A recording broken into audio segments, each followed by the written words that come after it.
straight across the board.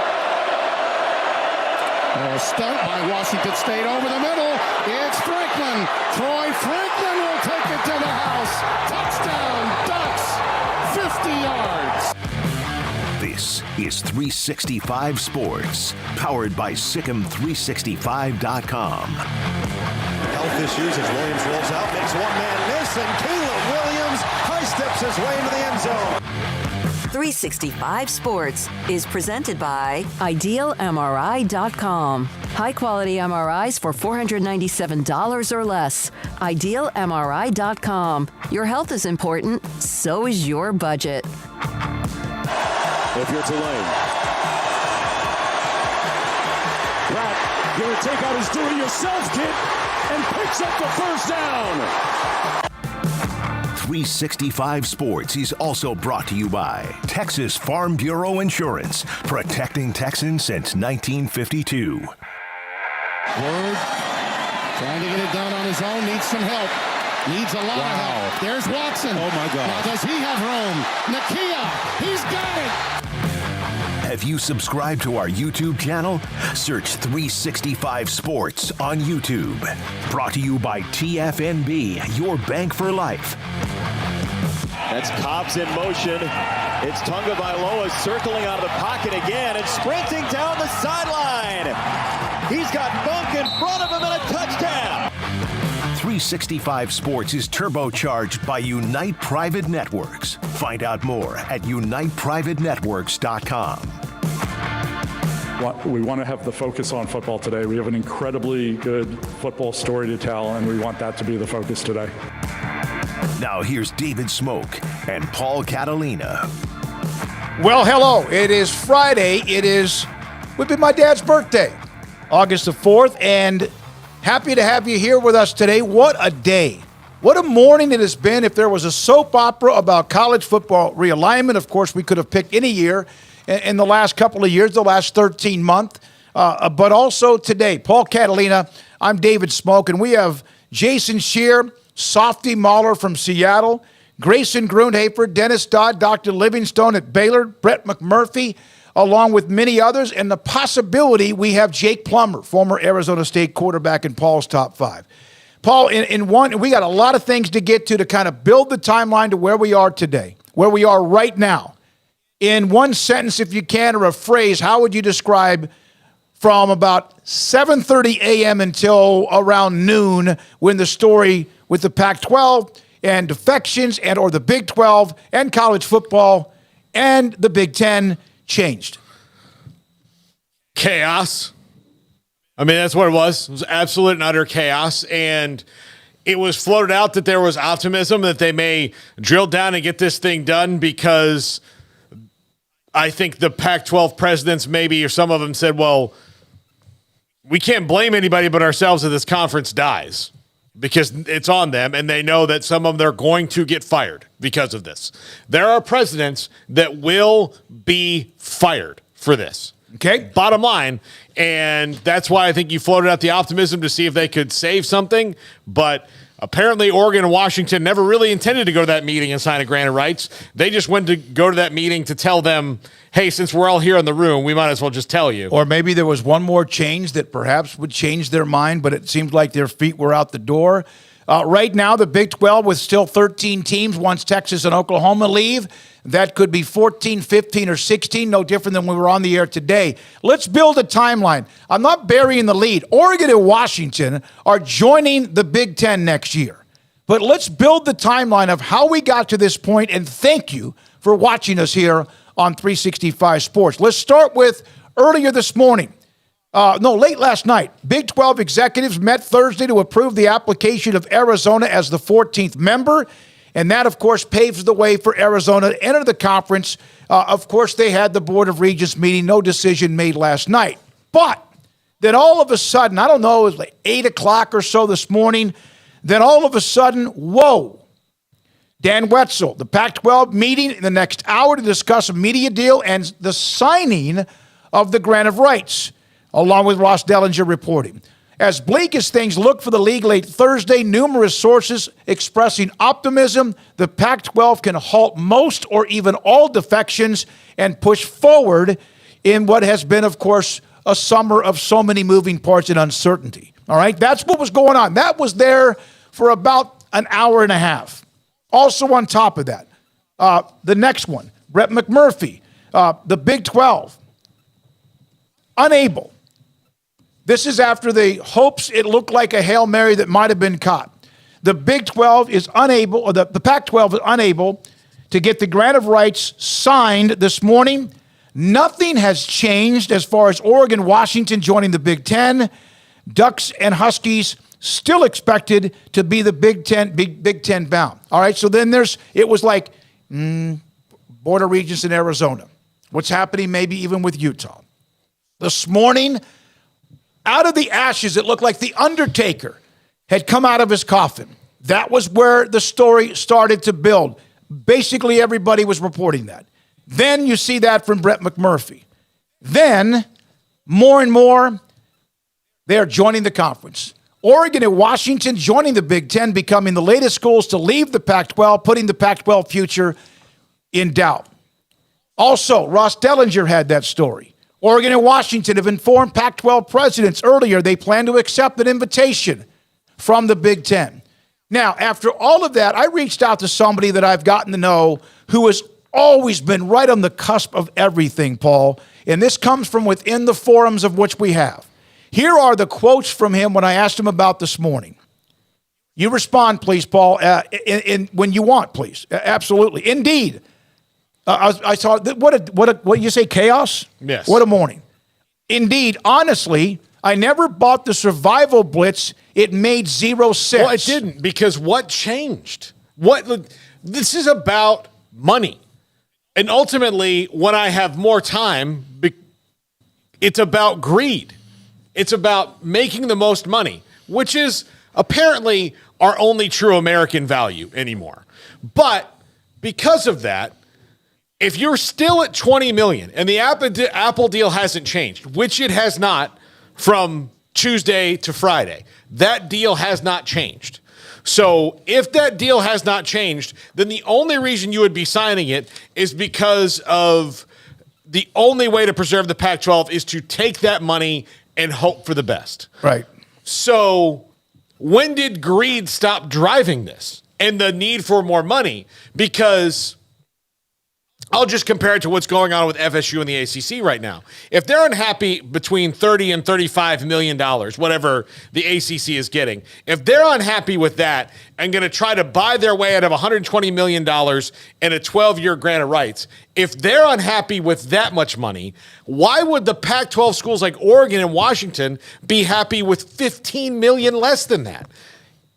It doesn't make sense. It's too altruistic. So nothing would have changed, and that's why I thought, well, this is weird, but if it happens, it happens.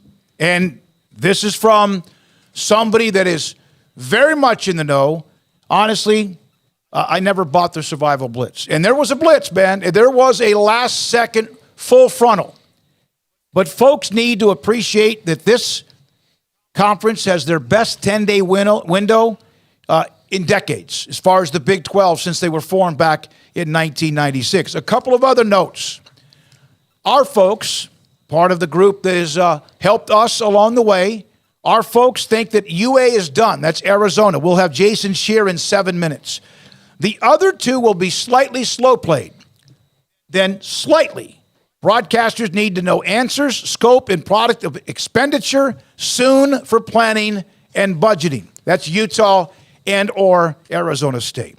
Now, President Crow at Arizona State was a part of that board meeting. I was watching some of the reactions to it. Jason Shear, Chris Cartman, who we had on yesterday, who covers for Sun Devil Source. Here's his point about President Crow at Arizona State, and we had been alerted to the fact that he was going to try to muddy this up and he was going to be a problem. It's almost like he's being dragged across the finish line. President Michael Crow on the school's potential move to the Big 12. It's almost as if he's been dragged. He is, if it ever happens, in like smoldering coals and broken glass. So there's one of the presidents Paul was talking about. Here is Matt Berry on the Pac-12. If Crow doesn't leave now, his office should be packed for him. Well, he had a lot of theatrics, I know, on the Board of Regents call last night. But he has been Pac-12 till we die, and he was very pro Larry Scott to the very end of that. And while the academic side, you cannot deny what he's accomplished there. Arizona State's now in the AAU. That is no small feat. There are tons of universities that try to figure that out all the time, and then they kind of hit a wall, or they're just not ready to do it yet. And big universities you would think would not have a problem doing it. They have a problem. It's not an easy thing to do. And so he's gotten them into the AAU. There's a lot of really good academic things going on at Arizona State. It's a gigantic student body. It's in a gigantic metropolitan area. Their online programs are exploding, so they're making money that way. But what gets presidents fired is the PR stuff. And sports is PR. Sports is advertising. That's the front porch of your university. That's what gets people excited. And when you have alums that look back and go, how do we have all this at Arizona State? And mediocrity in athletics, it's because you've got a president who doesn't really see the writing on the wall. And now you are about to, and he's almost halfway advocating for it, if not more, of signing a $20 million a year deal when, Ohio State, a school that you once famously played in a legendary bowl game, is going to be getting 70. So you're going to be 50 million behind a team that, you played one, like that you remember, that those people, those alums, those business people, those leaders in that community remember. It's just not going to fly. This is the things that get you fired. Not all those other stuff is great, but the job is more than just that. And those are the things that do. And Robert Robbins at least had a plan B. He had a parachute. And right now, Arizona looks like they're floating down softly to a landing. And while Arizona State might wind up in the Big 12 with them, it's like one of those Mission Impossible things where, you're falling out of the plane without a parachute and Tom Cruise comes down to grab you, because that might be the only way that this makes it out alive for him. Speaking of Larry Scott, this is from Mike Burrell, covers University of Washington football. Speaking of which, Softy will join us today at 3:30 and wear some armor. He's coming full throttle. Referring to former Pac-12 Commissioner Larry Scott, Washington State Senator Mark Schloessel, told the Times today that one loser they hired is coming back to haunt our state and the entire West Coast. Also, Paul Catalina with this story. He was on the phone with a media relations person of an AAC school and was told there was supposed to be an announcement today of a non-conference game between a Pac-12 school and the AAC school, and it was then canceled. Yeah, so the announcement's postponed. That doesn't mean that non-conference game is necessarily canceled. But now there's the school in question, they just don't know what their schedule is going to be in the future right now, so they can't go ahead and announce things. So it's at least postponed. But yeah, so those are the ripple effects of things that are going on right now. So there you go with that. There is still off to the side, and we will have time to get to it with Florida State and all the saber rattling about the AAC. North Carolina President Bubba Cunningham fired some bullets back. Not a lot of people are happy about it. At least he made it clear it wasn't any good for the conference. Why are you doing this? So they'll have their own conversations. And I said yesterday, don't think that there wasn't somebody from the ACC who didn't make a phone call to Florida State and their administration after what they made clear on Thursday. One quick local note. Abram Smith, former Baylor running back, has been signed by the Minnesota Vikings. Good for Abram trying to get himself hooked up into the NFL. Craig Smoak still on vacation. Paul Catalina is here today. So am I. We're taking you till 6. Also, Emery Winter putting up all the various segments and also working the algorithms along with Levi Caraway. Social media, Garrett Ross running the mothership today here on 365 Sports. We'll have Jason Shear here momentarily. There was one other note. Oh, Dr. Livingstone, Baylor president, also the chair of the Big 12 Board of Governors, She will join us today at 4:45, and right before that, we will also have Dennis Dodd. We're not done. We have a lot to get to today, including Jason Scheer, Wildcat Authority, who's been with us from the time USC UCLA popped, and we had him on the show. And thank goodness we did, because he has been money. Jason, it appeared about 5, 6, 7 hours ago that the Pac-12 would survive. They would be the Undertaker, rise out of the grave or the coffin. Was that real smoke, or was that the last chance to try to save the conference? It was completely orchestrated by Oregon and Washington. The narrative that no one wanted to be the one to kill the conference was very real. It didn't necessarily mean that the conference was going to stay alive, but it was real. And basically, Oregon, Washington, and Arizona and ASU, to an extent, had discussions. Oregon and Washington basically said, look, we want to go to the Big Ten. We'll be the ones to, quote-unquote, kill the conference. It was never going – Washington and Oregon were never going to agree to the Apple deal. It was not able to be improved in any way since the last meeting. And because of that, Oregon and Washington informed the conference that they would be leaving, and that was that. So, Jason, where does this leave everyone else that has options right now? Arizona, Arizona State, Utah. Will those announcements come together, or will they piece out? Yeah, that one I'm not sure of. I'm still following up a little bit on that. The last I heard, which was about 20 minutes ago, the plan, and this stuff is always fluid, but the plan for Arizona is to announce it tomorrow. The belief is that Arizona will make it official tomorrow. I don't know if that'll be ASU and Utah together. That's probably the goal, I would assume, and my guess is trying to finalize all of that right now as we speak. But I know that the goal is at the least Arizona is announced tomorrow. Jason Scheer, Wildcat Authority, then making sure we get the information, the latest from Arizona, which probably was delayed a little bit because of some of the drama from earlier today.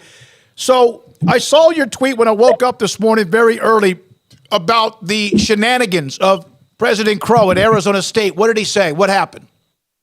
Yeah, he's basically just really, really stubborn. And I'm not, like, exaggerating. He does not value athletics. And so this is all, like, a different world to him. And he's very short-minded and narrow-minded when it comes to athletics.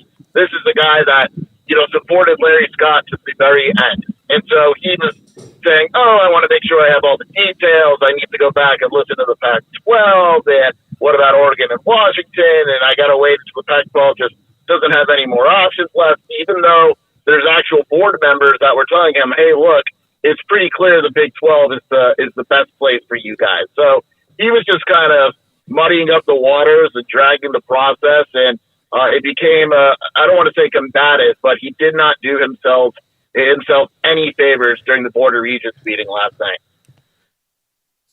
Do you think he will make it out of this? Yeah, I mean, I assume he will because, it's one of these things where at the end of the day, he's going to wind up making what is the clear right decision. And the process may not have been great, but I would be very surprised if ASU isn't in the Big 12, by early next week. And so it's going to look like from the outside he made the right decision and all that and got ASU. It just was a different process. But he's a guy where, it just athletically, it's not a value to him. It just isn't. And he doesn't really listen to other people around him. And to ASU's credit, the people around Crow have become very vocal over the past 48, 72 hours and kind of helped steer the ship and kind of allowed him or forced him to look at the bigger picture. All right, Jason, I know, first of all, thanks for being a part of it. We've got a couple of questions. He's out, by the way, helping get back to school supplies. Is that right, Jason? You're out in the middle of all that madness getting ready for that? I got that later. I'm coming home from Arizona at its first open football practice today. Okay. So, great time. Very good time. So Jason's going to Target today. Have fun. Jason, would you put in order 1, 2, and 3, those further ahead in the process, Arizona, as you mentioned, you're expecting them to announce today. That could have come today, but there was drama. Arizona won. I'm told Utah is further along than people think, and then Arizona State, they'll be dragged through the coals at 3. I would agree with that. I think Utah, although their ideal situation this entire time has been to stay in the Pac-12, Mark Harlan is a very good athletic director. They have a very good school president, Randall, as well. They realized this situation. They realized it since Monday, and the tide for them turned much quicker than it did for ASU. I mean, look, it would have surprised me if they just announced this whole thing together. I think that's probably the ideal situation. But I think Arizona is very clearly the furthest. I mean, they're it. They just pretty much haven't announced it yet. ASU and Utah are a little behind, but I would expect by the end of the day for everything to get finalized. So if they do a package deal, that'd be great, unless they want to do it one day at a time. That whatever, as long as they were to get to 1, 2, or 3 to put the conference. Did you expect Oregon and Washington this quickly, or was that in reaction that they knew they themselves better get to the table with the Big Ten saying, okay, we'll talk, but the window is very small? I heard 2 days ago, we reported on the website, I had heard that it was pretty much done, that the Big Ten had moved very quickly once the Pac-12 deal wasn't there, and it was clear that it wasn't there. The Big Ten moved very quickly. The conversations were happening. That Washington board meeting, the executive session was extended by like 45 minutes, and it kept going longer than it was supposed to. So something was very clearly up. And then once this morning, I heard that they had scheduled a very quick Big Ten call within the conference. I knew it was over. It came together quickly, to their credit. But if the Big Ten came calling, I don't buy for a second that Washington and Oregon would ever have said no to the Big Ten unless it was just a ridiculously low amount. And it was never going to be. Jason Scheer, Wildcat Authority, covers Arizona, but by God, he covers the Pac-12, and he's done it well and about to be a part of the Big 12 here very soon. Paul? Jason, yeah, I think the thing that was most confusing to me is how, like, the money obviously wasn't going to change from Tuesday to Friday on this Apple deal. So the only thing that would have saved the conference is just pride in the Pac-12, which, as we know, has no monetary value. So was this essentially Oregon and Washington just using that opportunity to say, like, look, we've got you all here. We might as well just tell you. Yeah, pretty much. I think there was a hope from the Oregon states and Washington states that there was more of a linear concept that somehow George found and within the last 4 days or so, that maybe it wouldn't increase the money, but it would increase the visibility. And, it's the pride of the Pac-12. But Oregon and Washington went in this morning's meeting with absolutely no intention of signing a grant of rights. And I was told beforehand it was very unlikely. And at first, one of the pieces of information was there was no way that those two schools were going to sign anything with an exit fee. And so that right there, when I heard that first early this morning, I was like, well, then they're not signing because you have to have an exit fee. And then little shortly after it leaked that they weren't signing, there was no, I know for a fact, Arizona did not anticipate signing anything this morning. It would have been shocking if anything was signed. So I think Oregon and Washington used the opportunity. There's word that there's another Pac-12 meeting coming up later this afternoon, and my guess is that'll be when Arizona State, Utah, and Arizona say goodbye as well. Jason, thank you, buddy. Appreciate it. There's still more to come. We appreciate your time and what you've done, the chat room, and everybody I've talked to in recent months and also throughout the last few days. Can't thank you enough for your coverage. We appreciate your time. Thank you. Appreciate you guys and appreciate it. All right, we've just had an added guest. Paul, thank you very much. We are going to go to Softy Mahler in a minute, but Pat Craig's consultant, former media executive, just sent me a text. He had a couple of thoughts. He wanted to kind of put a bow tie and maybe tie a knot with what we've seen really for the last 13 months and including today. And he made a comment. Jim Williams is the one that brought up Apple TV months ago, and he was right that was who wanted to be a part of it or the major part of it. They wanted to run the ship. But Patrick put together a question about today and all of what's happened here. Patrick Craig joins us on 365 Sports. I promise you, Pat, we appreciate your time. Thank you. So this was self-inflicted. Everyone wants to blame everybody else, but in your opinion, was this Pac-12 self-inflicted? It was. Hey, guys, what's up? Look, I think it's really simple. As we've talked about a couple times, it's really important to know you're in a crisis. Then it's really important to resolve it. The Big 12 understood that. The Pac-12 seems to have not grasped that completely. And the media landscape continues to evolve at an exponential rate. If you look at what everybody was saying last year, maybe, I'm in front of that prediction right last year, and I'm still in front of it now. But there's no way that I think that some of the things that transacted last year could happen today. And they just didn't realize how fast the sand was shifting underneath their feet. And before they knew it, it was a matter of, we've got enough. We've got to figure out how to pay for things. These are the linear networks. There's not enough shelf space for you. We can't really sort this out. And then they go to an Apple who, some of this baffles me with Apple. It's like, if you want to enter the sports space, this would seem like a great place to do it. For an extra $5 million off of what the offer was per school, they could have locked these guys up and then been in the college sports space. You kind of like it was, and then you slap a deadline on it. You lowball them and slap a deadline on it. It's like your dancing partner really isn't that interested in you. So this opportunity for realignment should have happened in 3 or 4 years from now. But you can't. You've got to basically take advantage of the situation, and I think the Big Ten and Fox saw that. If Oregon and Washington are prepared to join the Big Ten for significantly less than what everybody else is making for multiple years, then maybe you can find a route to pay for all of this. I still think it's complicated. And then the Big 12 will have to sort out probably, because we don't know for sure exactly how many schools can get a full pro rata or not. I'm still not completely 100% on that. But regardless of what it is, it's a great problem to have. And it sits on not locking things down and not realizing you're in a crisis and not doing anything about it. Pat, you mentioned it's a great problem to have, and I was going to ask, where does that, if they didn't have that money for the Pac-12, Fox in particular, because if ESPN's already voted, say, the Big 12 4 full shares in the pro rata and Fox only 2, if Fox was trying to save that money on both ends either way, why would they come up with it now if they didn't want to be involved in the Pac-12 before, just because these schools are in a different league? Well, they may have thought, number one, that they would have to chase the Pac-12. I think that would probably some. Number two, they have to make more hard content decisions going forward. So if they feel that they're 90% done, they just don't need to cap it off at 100. But given that this situation emerged because of kind of the missteering of this crisis, they found a route to make it all work, because this opportunity has emerged where before, to get everybody in, you were going to need to pay them a full share or something like that. So I think that they'll take what they've agreed to in the Big 12. They may be prepared to come up with more for the other schools, depending on the situation.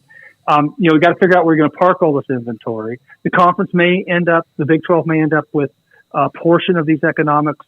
They're on the hook for it, and they got to find another partner. But that probably will be, they'll probably be able to figure that out. It's a good problem to have. Originally, like, if you're going to have a Pac-12 stay intact and you're trying to steal things, or you're trying to figure out a way to steal your way to more schools or walk your way to it, it can sometimes get complicated with the economics. But if a position is going to be that nobody has any other option, because the one partner who's interested is lowballing you and putting deadlines and starting to push you around, suddenly everything makes sense, and you'll find a way to fix it on the back end. We used to talk about it all the time when I was at Fox. We're building FS1, trying to figure out where we're going to park all the programming. It's a good problem to have all these good content partners, and it's a good problem to have for the Big 10 and the Big 12 to have these schools join them. Patrick, to put a bullet on it, or to put bullet points up, not a bullet on it, that one, they didn't understand the crisis or management of it. Number two, again, this was self-inflicted. 3, Apple, why not an extra $5 or $6 million each to just make sure it works? But number 3, does this mean Apple's not quite ready for sports media in a way that they're not quite understanding the game? Well, I think they understand the game. I think the question is, So one of the things that gets out is people get very excited about Apple and Amazon. 5 years ago, it was Facebook. All these guys were going to roll up sports. It could be very exciting for the media. They use all this stuff. And the truth of the matter is, reality is, Apple is trying to figure out whether media has a part in their business or not. Right now, even if it was very successful, it would be a rounding error and they're a EBITDA. And it looks like to me they're just proceeding kind of slowly and very carefully. And they basically leveraged every piece of leverage they had in this negotiation, and it was enough to make the Pac-12 break. And they didn't care. It was unimportant to them. And that's because if we don't catch this, guys, we're okay. So take that for what it is. But there's a whole lot of go-go reporting about both Amazon and Apple and other standalone streamers who really make their money in other kind of industries. And I think this should give everybody who gets enthusiastic about that pause, not only just about what they're going to bid on and what they're not going to bid on and how this all fits into it and how do you get to it, but also, like, if you do partner with them, like, what's that relationship look like? And I think that's a really good question that people have to ask themselves going forward. Really do appreciate you, Pat, for being on as many times as you have. It's not over because it's never over, but thank you so much for jumping on today with your opinion and also your insight of being in those boardrooms and those negotiations. We appreciate you. Have a great weekend. Absolutely, guys. Thanks for having me. Pat Craig's media consultant, former media CEO. Appreciate his time. We have to do this. Coming up in the next segment, Softy Mahler. Here are 2 super chats for $199.99. Bernie Brown, thank you. Any possibility we can leave Utah and Arizona State out since they really don't want to come? Well, I think that might be a possibility, that there might not be, like Pat just said, space for them in the contract. But look, even though they have to, it might be like taking castor oil for Michael Crow and for Utah to play with BYU. I think that shouldn't begrudge it against them. Should you not want to take Colorado because they left? I mean, don't judge the circumstances at the beginning, judge the circumstances in the process, right? So the circumstances in the beginning, because Colorado could have called the Big 12 and been like, can we please come back? And they could have been like, we're still hurt, we're scarred. Yeah. You left right when things were getting good with us. Yeah. How dare you come back and just think you can love me? Yeah, you went through 3 to 5, 7, 8, 9, 12 years where we had sometimes didn't show we weren't sure about the roof over our head. $250 super chat from Juan M., the huge Houston fan. On behalf of Houston Coug fans everywhere, thank you all for the elite coverage, especially on realignment. We're so happy to be in the Big 12 with all of these great teams. Let's move on to football and go Cougs. Juan and Bernie, thank you so much. We appreciate you for the super chat and the great comments. We appreciate them so much. When we come back, get your earplugs, wear your armor. I called Softy Mahler, KJR in Seattle, to get his reaction. You don't want to miss him on Washington and the Big Ten, and this is 365 Sports.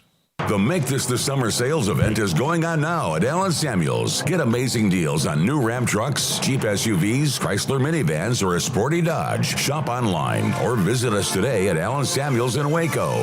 Come by, let's be friends. The future's bright, the time is now. College is what you make it. It's a late night pizza run and all-nighters coding a new project.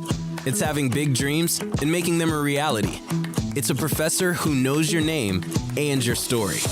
It's preparation for your future, your calling, your life. And at Baylor, it's even more. Baylor, where lights shine bright. One size fits all. That may be all right for an adjustable belt or cheap sunglasses, but when it comes to your financial needs, no one wants a one-size-fits-all strategy. Ben Erlinson, your Edward Jones financial advisor, knows that his most important goals are yours. That's why he takes the time to understand your needs, knowing you. That's how Edward Jones makes sense of investing. Ben Erlinson, 100 North 6th Street in Waco, 254-759-8533. Edward Jones, member SIPC.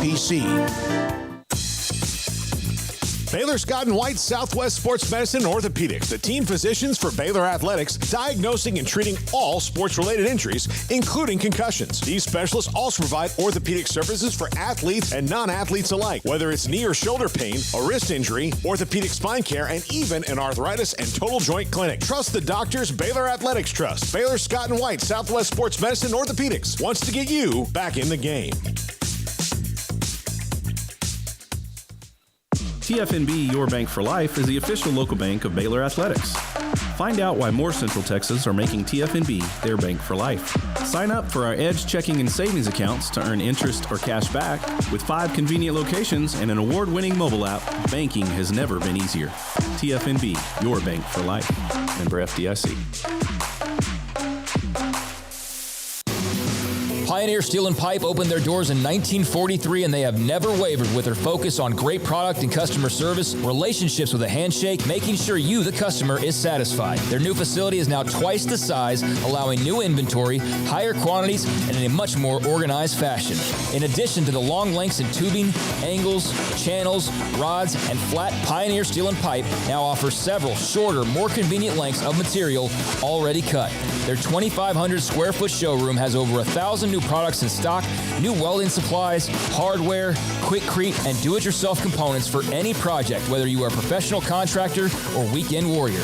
The new facility is designed to make your loading experience faster and more efficient, with easy drive lanes around the building and much more room to get your trailer loaded.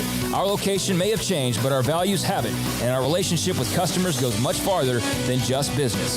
Pioneer Steel and Pipe on Loop 340 and Highway 6 and just east of I-35 in Waco.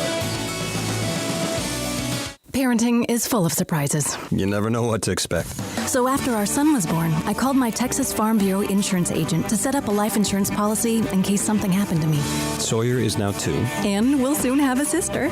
There's no one else I would trust with protecting my family. Stop by and see our agents at one of our 3 McLennan County locations. Coverage and discounts are subject to qualifications and policy terms and may vary by situation. This is 365 Sports. The 3 o'clock hour is sponsored by Waco Custom Marketplace. Meats, sweets, Texas treats, and a cut above the rest. 425 Lake Air Drive, Waco. What a morning it has been. What a 13 months or however long this college football realignment's been going on. But today, an unbelievable emotional roller coaster of what was happening. Did the Pac-12 throw a Hail Mary and catch it? And yet, here we are, Dave Softy Mahler, KJR Radio in Seattle. Washington, UW, Oregon to the Big Ten. Dave, what does that mean to you? It's unbelievable. Kind of overwhelmed, to be honest, Dave. I mean, I'm 50 years old, and I don't know anything else besides my favorite college football program and basketball program playing in the Pac-10 or the Pac-12. So from that standpoint, it's a little bit shocking. But I got to be honest with you, in the text that you sent me where you said to me that I must be crushed, I'm the exact opposite. I am thrilled with this move. Absolutely thrilled. All we've done for the last 10 years is complain and whine and moan that Washington's in a second-tier conference. The TV deal's terrible. The bowl structure's terrible. The network is awful. The distribution stinks. The leadership is bad. You can't get non-conference games. You're losing West Coast recruits to the Big Ten and to the SEC. And it feels like Washington football and Oregon football have been sitting at the kids' table for the past 10 years. And now they're going to the big boy table. Now they're going to be a part of big boy college football with Ohio State, Michigan, Penn State, Nebraska, USC and UCLA going with them, Oregon going with them, 4 teams from the Pac-12 heading to the Big Ten. You got a footprint all over the country. You got access to recruits that you never had access to before. You're on legitimate TV networks and not some stupid streaming service from some satellite from somebody's RV somewhere. You got a footprint all across the country. I know we're taping this right now, so you can actually edit this out, but this is unbelievable for UW. Unbelievable, Dave, for UW that they're now a member of the Big Ten and getting out of that Mickey Mouse conference that has been falling apart for years and was falling apart anyway when USC and UCLA took off. I could not be more thrilled about this move for UW. I think you misunderstood when I meant crushed. I meant your time constraints because of the story. Yeah, well, I always got time for you, big boy. Hey, all right. So, Softy, you wake up this morning, it appears as if for whatever or however it happened, that perhaps a Hail Mary had been completed. And then within 90 minutes, it was dead. What do you think happened? Was that just another narrative to try to kick the can down the road and it just failed like everything else has? Well, I mean, if we just put our business hat on for a second, first of all, the appropriate response is, I don't know, right? And we'll spend the next couple days and weeks and maybe down the road somebody will write a book about this, right? And you'll figure it out then. But I think basic business 101 is there was some negotiation going on. You know, there was a story that leaked that UW was looking for an extra $10 million for some travel expenses. Who knows if that was picked up or not? Who knows if that'll be a part of the revenue sharing process with the Big Ten? So honestly, I have no idea. But I think yesterday when the report came out that the Big Ten presidents had given Tony Patini permission to work with UW and Oregon, you knew at that point that the can was way down the road, right? Like they're not going to give their commissioner permission to look at UW and Oregon unless they know they have some framework of a deal that they've agreed upon to get them to jump ship and go to the Big Ten. So this was inevitable. It was inevitable when USC and UCLA took off. It was inevitable, Dave, when Colorado didn't even bother to wait to see what the media deal presentation looked like by George Kliavkoff. They just said, the hell with it. We're leaving. We're taking our 31.5 from the Big 12, and we're out of here. So this was a sinking ship. The Titanic had already hit the iceberg. The orchestra was playing on the deck, and people are just looking for, you know, a lifeboat. And I think UW and Oregon found a gigantic lifeboat. And this is really kind of what everyone thought might happen, although it didn't. And there was always the Big Ten doesn't know if they bring enough value. They're not going to get the full share. But the heck, 2/3 or 75% of a share is still massive. Right. I can hear it in your voice. You said so much in a short amount of time. As soon as I saw that report after what appeared to be the Hail Mary, I thought about you. I thought about James Crepea, who covers Oregon. I thought about a lot of people that were hoping that this thing would work out best for each of the schools involved, and no doubt it appears it does for Washington. Well, no question. And again, there's going to be some obstacles. Obviously, travel is going to be one of them, and really not for the football team, let's face it, Dave, but for the non-revenue sports, the Olympic sports that have to fly commercial, football is going to be fine. You know, as Chip Kelly said to me at Media Day last week, they jump on a bus, they get a police escort to the tarmac, everybody gets their own row, and they fly in a charter plane. So football is not the problem. But the key for UW, you've got 3, for now, West Coast teams that I assume will always be on your schedule every single year in UCLA, USC, and Oregon. Maybe you bump one every couple years. I have no idea what that rotation will look like, and we'll figure that out as the days go by. But there's going to be some West Coast travel. Midwest, obviously, Ohio State, Michigan, Michigan State, Nebraska, Rutgers, Maryland, places like that are going to be interesting. But I also think that, look, it's a novelty. Washington fans have grown so used to California, Stanford, Oregon, Oregon State, ASU, Arizona. Now you're getting some new road trips. Now you're going to get some road trips that for a while will feel like non-conference games, right? Because they're so brand new. So I just think mixing it up and getting people re-energized for college football in Seattle and adding a little bit of a new flavor to the whole process, I think is amazing. Last thing, did you ever think that USC, UCLA, perhaps not wanting Washington and Oregon because of recruiting and the footprint, did you ever think that that might be what kept anything from happening? What I was told by a few people is that USC and UCLA did not want Oregon and UW to join the Big Ten. Because let's face it, up until today, if you don't consider the Pac-12 or what's left of it the big-time college football, then the only place to play big-time college football on the West Coast was USC. Because UCLA is not big-time college football. They're big-time college basketball, but they're not big-time college football. So you want to stay on the West Coast and play for a premier program in a big-time conference, USC had a freaking monopoly, Dave, on that. And they had that monopoly for about 9 months until UW and Oregon joined them in the Big Ten. So I had heard exactly that USC and UCLA had no interest in bringing anybody else with them. Dave, Softy, Mahler, I thought about you. I know you're pumped, you're thrilled, you're blanking thrilled.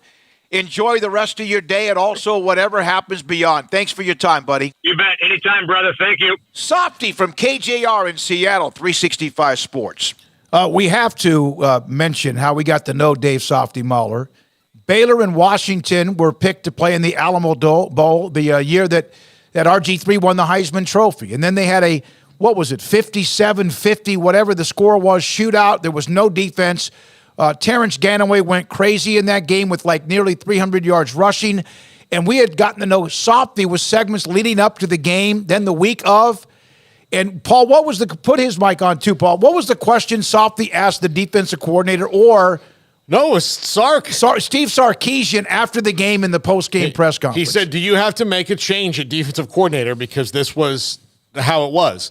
And Sark goes, real classy, Softy, real classy.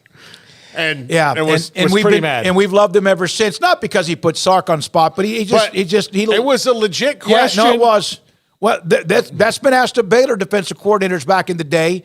It was. So that's where we have the relationship with him, and he was on with us before. It has been many times on just Washington football or even a comment or two about the Pac-12.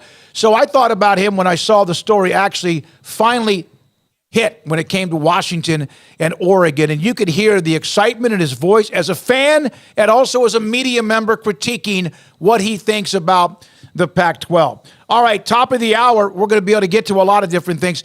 We have been in touch with former Arizona State quarterback Jake Plummer about the possibility of the Sun Devils and the Big 12.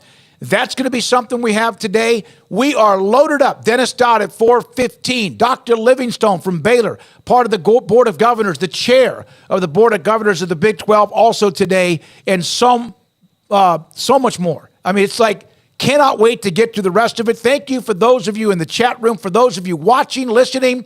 I just got a text from Ted Teague and Alan Samuels about the app. He's listening to the show on the app. Ted, thank you very much for what you do. And, of course, I'll have more on Alan Samuels a little bit later on in the show. Blake Blahut, I hope I said that right, $49.99 super chat. Thank you very much. You guys and girls today have been absolutely phenomenal. And we don't have a guest in the next segment, do we? We don't. No. Let's go get to the other super chats and kind of rapid fire through them before we have to go to Dennis Dodd at 4:25. All right, and Blake has a comment about our content. We appreciate it. We're going to come back and read that. Paul's going to get to that too. This is 365 Sports. Ideal MRI.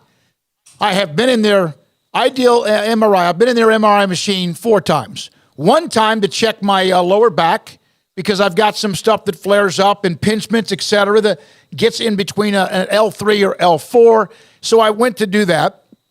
I had my abdomen checked because my brother's battles that I've talked about on the show with prostate cancer, just to make sure that, okay, does anything show up in mine? You know, I've had an enlarged prostate, but luckily my PSA has been in control. And then also I've had other things checked as far as my shoulder, and I might need to get my right hip. It's been kind of wearing down on me a little bit. Gets sore, maybe arthritic. I don't know. Just want to make sure there's no bone on bone. So it's old. I'm old. So MRI machines, but you could be 25. If your doctor wants a better look at an injury that's causing you not to be able to do what you need to do, function, sleep well, work, run, walk, work out, just be alive, and you need an MRI, Ideal MRI will only cost you $497, which the average MRI is $1,100. Theirs is $497, and it doesn't change unless it goes down. They'll file insurance. They'll help you out with that. They are phenomenal. You can get in. There's not a long wait at all, because IdealMRI.com in the Central Texas marketplace can find out what hurts, or maybe it's not an injury that it shows up on the MRI, and then you can go, well, maybe a different direction. And it's $497 or less at IdealMRI.com. Pizza, burgers, and Bears football. There's no place around Waco that serves them all other than Bubba's 33. Come show your green and gold and enjoy some of Waco's best food and beverages while watching your favorite team, the Bears. When real Bears fans get hungry, Bubba's 33 is the #1 spot for ice-cold drinks, hand-stretched, stone-baked pizzas, and bacon-infused burgers. Join us for indoor or patio dining. Bubba's 33, Waco's restaurant and proud supporter of Baylor Bears football. Sick 'em, Bears. Riverbend Liquor and Wine now has 2 locations to serve you. The original on Lakeshore Drive at North 19th Street and the brand new spot in downtown Waco at 600 Franklin Avenue. If you're looking for the best in craft beers or local Texas bourbons, then the original is the place to be. And for the latest trends and online phenomenons, head downtown to the Franklin location. Either way, you're going to get the same great variety, customer service, and speedy experience. Check out both locations on their Facebook and Instagram pages, Riverbend Liquor and Wine, Lakeshore Drive at North 19th Street, and now downtown on Franklin Avenue. Do you or your kids get nervous about going to the dentist? Stonewood Dental, Dr. Steve Childress, he can help. I've spent a career taking care of patients who as children had bad experiences, and now they're adults that hate going to the dentist. If I get a kid at 3 years old and they come every 6 months and it's a happy experience, it's normal for them. Now they have an accident at 6 or 7 or 8 at school. Now they have a broken tooth or a trauma. And they have to come here. They're used to lights. They're used to water in their mouth. They're used to experience. They already trust us. It's amazing what we can do with that kid without it being a negative thing. But if I see a 6 or 7 or 8 year old that's never been to the dentist, and now they have a trauma or an unfortunate unexpected toothache, it's harder to do that for that kid and it not be somewhat of a negative experience. So bottom line is I try to teach kids and adults and teenagers, everybody, the way I'd want my family treated, which is where it's a necessary part of life. You just take care of it. It doesn't have to be that big a deal. Learn more, stonewood-dental.com. Let Camille Johnson Realtors guide you seamlessly through the process of buying your dream home or selling your current one. Commercial, farm and ranch, or residential, Camille Johnson Realtors can smoothly and successfully lead you through any transaction. With a team of 28 experienced agents who are excited about serving you, Camille Johnson Realtors services the entire greater Waco area. If you're in the market to buy or sell, contact Camille Johnson Realtors, 104 Midway Center in Woodway, or find them online at www.camillejohnson.com. Camille Johnson Realtors, elegant, charming, warm. Welcome home. Stepping into a new pair of boots is great, but stepping into the boots of a U.S. Army officer can also add confidence and leadership skills to your son or daughter's career path. There are more than 150 occupational specialties to help them find the best fit for their future. See all the things your son or daughter can achieve in our boots at GoArmy.com. U.S. Army Waco Recruiting Company, 254-598-8131 or 254-776-1543. This is 365 Sports. Are you a Sikkim 365 super fan? Then try out our premium subscriptions at Sikkim365.com. All right, we're back to close out this 3 o'clock hour. When I got a text from Jason Cook, who's head of information at Baylor University, about Dr. Linda Livingstone, she was in Board of Regents meetings all of last week, so he set it up for today. Now, I've had even some national columnists say, wait a minute, all this is going on, and then you get Dr. Livingstone at 4:45 on a Friday. It actually just happened to be the day that Jason said she was available. Now, I don't know how much she can say, because as of now, Arizona State, Utah, none of them are in. But I think we could still talk a lot about many things. And then we will with her in about an hour, a little bit less than an hour. Looking forward to it. And she is the chairperson of the Big 12 Board of Governors. Paul, we have been incredibly fortunate over the years. Craig, by the way, back on Monday, over the years of what we've done with, and now today, the super chats that have come in. Yesterday, we had a big super chat that came in. We appreciate them. And so here we go. We've had a $250 and a $199.99. Sounds like I'm doing some kind of a sale on television. Oh, Matt Rohrer from Baylor Scott and White, Southwest Sports Medicine, listening on the app right now. One of our great sponsors, along with what we mentioned with Ted Teague and Alan Samuels. Or is he? No, I think I misread his text. I thought he said he was in a board meeting listening to us. Then I read it again, and I think he was in a board meeting, and this is a getaway for him. So I think I just may have thrown him under the rug. Thank you, Matt. The app that we had early, which was a hiccup at times, and it took forever to get rebuilt. But now that I've listened to it when I was on my way to Florida, when I was in Florida, and for those of you who have listened to it since it was launched again about a month ago, it is dynamic of what Colt, Brian, and Ashley were able to get done because it was worth the wait, even though at time it was excruciating to wait. Okay. Chris, $5 super chat, and we're going to rapid fire these. Okay. Rapid fire. If Crow keeps ASU and Utah from joining the Big 12, then that is a travesty. The Big 12 should only add Arizona and wait patiently for the Pac to implode. I don't think he's going to have much of a choice. Like, eventually, if there's an invitation there for him, he's going to have to take it. There's not, right now, you can't go back and say, well, how are you not in the Big 12? Like, well, we didn't do it right. Yeah. He's going to have to answer some questions. And I know that maybe his ego doesn't feel that way, but I think he's going to he's probably taking a lot of phone calls. And quickly, the Android part of it, I'm sorry about that. That's not a part of it right now, the Android, but believe me, we're always working on ways to make that happen. So thank you for those who brought that up. Or just worship our Apple overlords and, do what they say. Yeah, get an iPhone. But, all right, from Miles Thurman. Paul, how do you feel about FSU hiring J.P. Morgan? I have mixed feelings on it. I will continue to have mixed feelings. If the private equity comes from this country, then I'm fine with that. If the private equity comes from a country like Saudi Arabia, then I will have a big problem with it. Because, I was very vocal about how I felt about Live Golf, and I don't love golf as much as I love Florida State football. In fact, of the silly things that I love in this world that are not family or friends, I don't think I love anything more than Florida State football.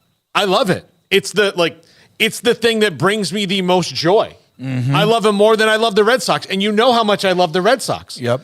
When Big Poppy got stabbed or shot or whatever happened to him, I was ready to go down to the DR and give him a kidney. But I love Florida State football a lot, just like you love Nebraska, just like Garrett loves FSU, just like all the fans. And if Did you say FSU for Garrett? LSU. Okay, I was going to say. Well, just like the fans, you love your program, and if they make a decision that makes me have to compromise my fandom and say, oh, I guess I'm fine with Saudi money now, I'm not going to like that. I'm not going to like it at all. Now, I'll always support and love my university, but I'll love them a little bit less after they do that, because I just think, where are we going? Not after they do that, but if they do that connected to any kind of... Yeah, and look, I get that you have to fight for yourself. And we are in a situation where we as college football fans have been pushed into accepting what happens to our team wherever it happens to it.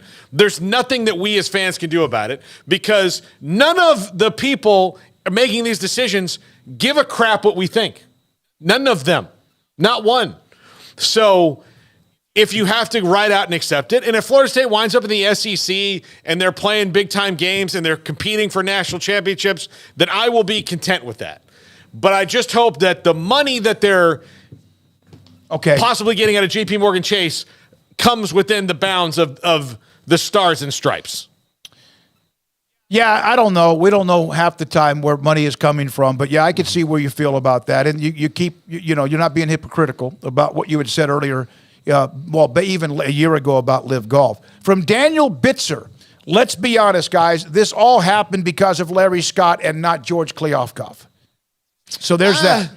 Look, Larry Scott started the fire, and then George Kliavkoff came in and didn't really do enough to put the fire out.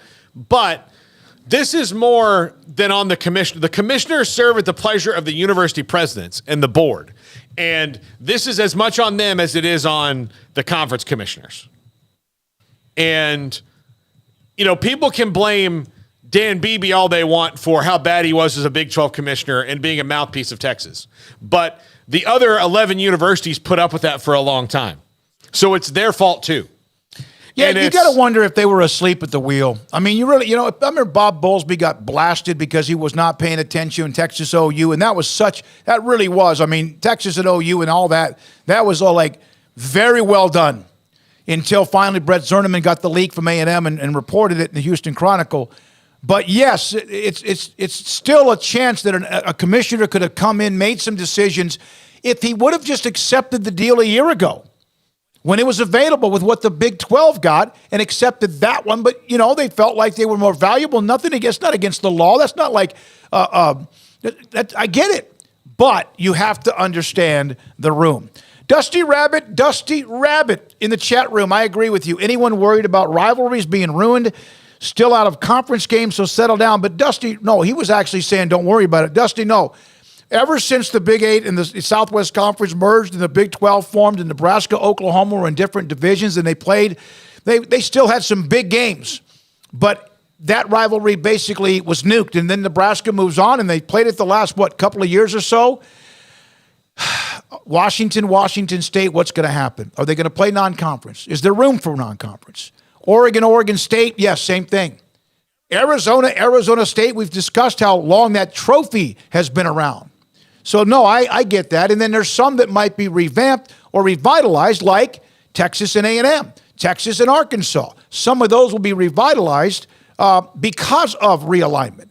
But, yeah, it's when I got angry about Nebraska, Oklahoma, and Oklahoma just would have hammered them for the last 15 or 20 years, still you want the rivalries. Rivalries don't have to be like 50-50 wins and losses. Most of them are very one-sided, different surges of winnings and not.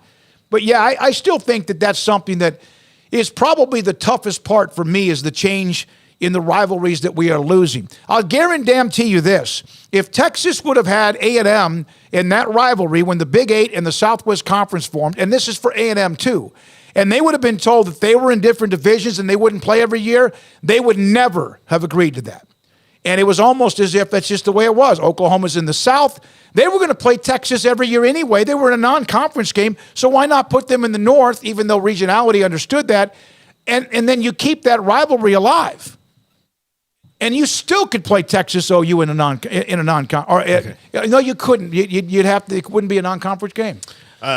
Jason Scheer just tweeted this out 3 minutes ago. Utah is expected to be accepted in the Big 12 as soon as tonight. Announcement could come within the next 48 hours. There we go. There we freaking go. Do you have that one?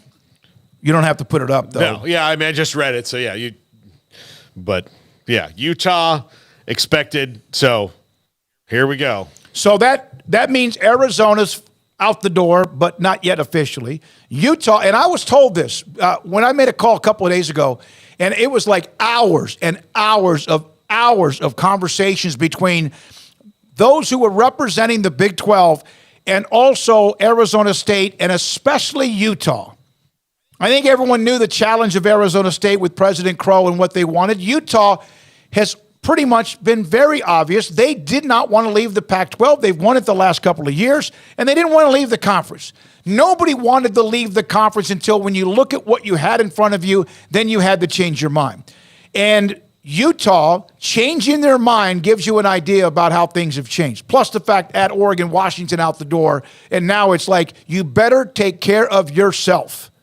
And Utah, who placed Baylor in September, is now apparently, again, almost out the door and could have the announcement, as Jason Scheer said, as soon as tonight or within the next 48 hours. Your thoughts about that? Thank you for being a part of the chat. We come back with more in the 4 o'clock hour. Dennis Dodd, 4:15. Dr. Livingstone at 4:45. Brett McMurphy will join us at 5:10. Paul's Top 5 and more. This is 365 Sports. Waco Custom Marketplace, it closes at 6 o'clock today. You got a couple of hours, 425 Lake Air Drive. Perhaps you are at the office, or maybe you're on your way home and you're listening to us on the app, or you haven't gone and gotten what you want to put on the grill. Although, golly, can you imagine standing in front of the grill right now, as hot as it is in most places? But I'm going to cook a steak. I mentioned that yesterday. I'm cooking one of those the steaks this weekend. Can't wait. Haven't had that in a couple weeks. So Waco Custom Marketplace can be where you go and get that. Whether you want pork, poultry, beef, or seafood.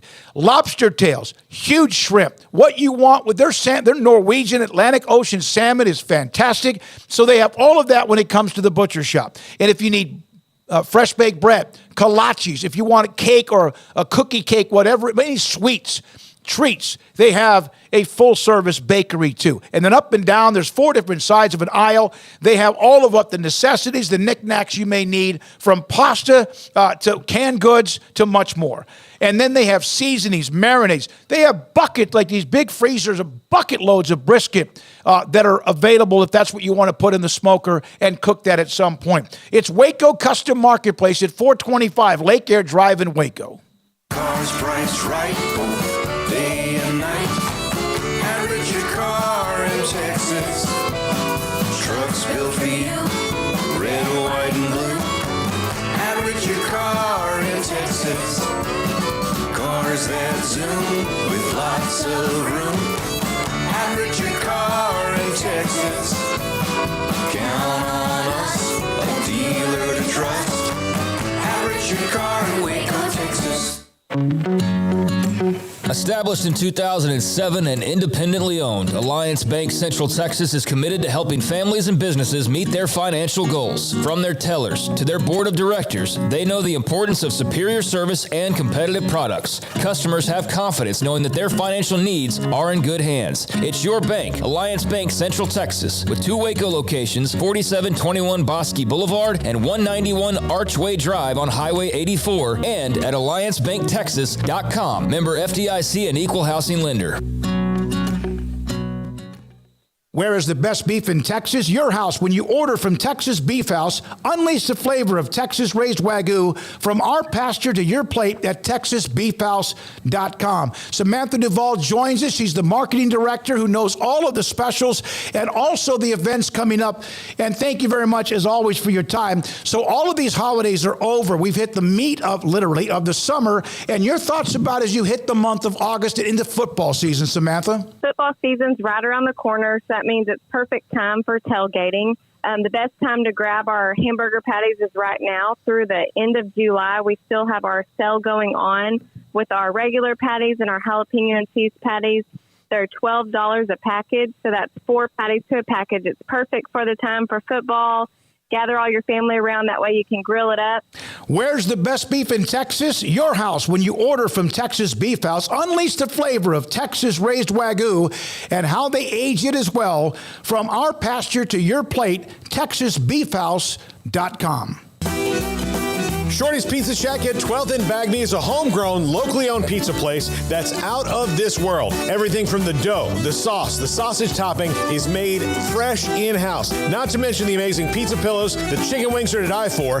Try the Sikkim sauce, chili cheese fries or tots, plus great specials on food and drink every single day. Shorty's is also the perfect spot to watch the game with your friends. Shorty's Pizza Shack at 12th and Bagby. Tell them Paul sent you by.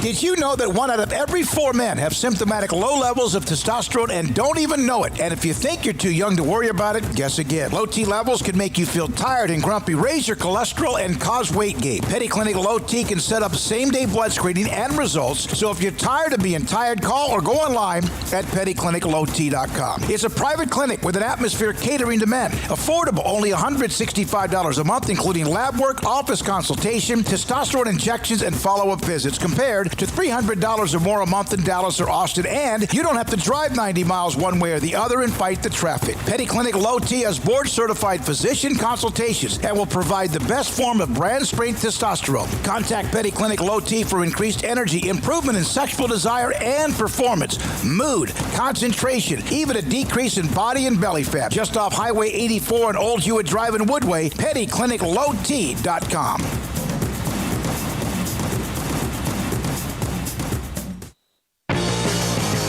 This is 365 Sports, powered by Sikkim365.com.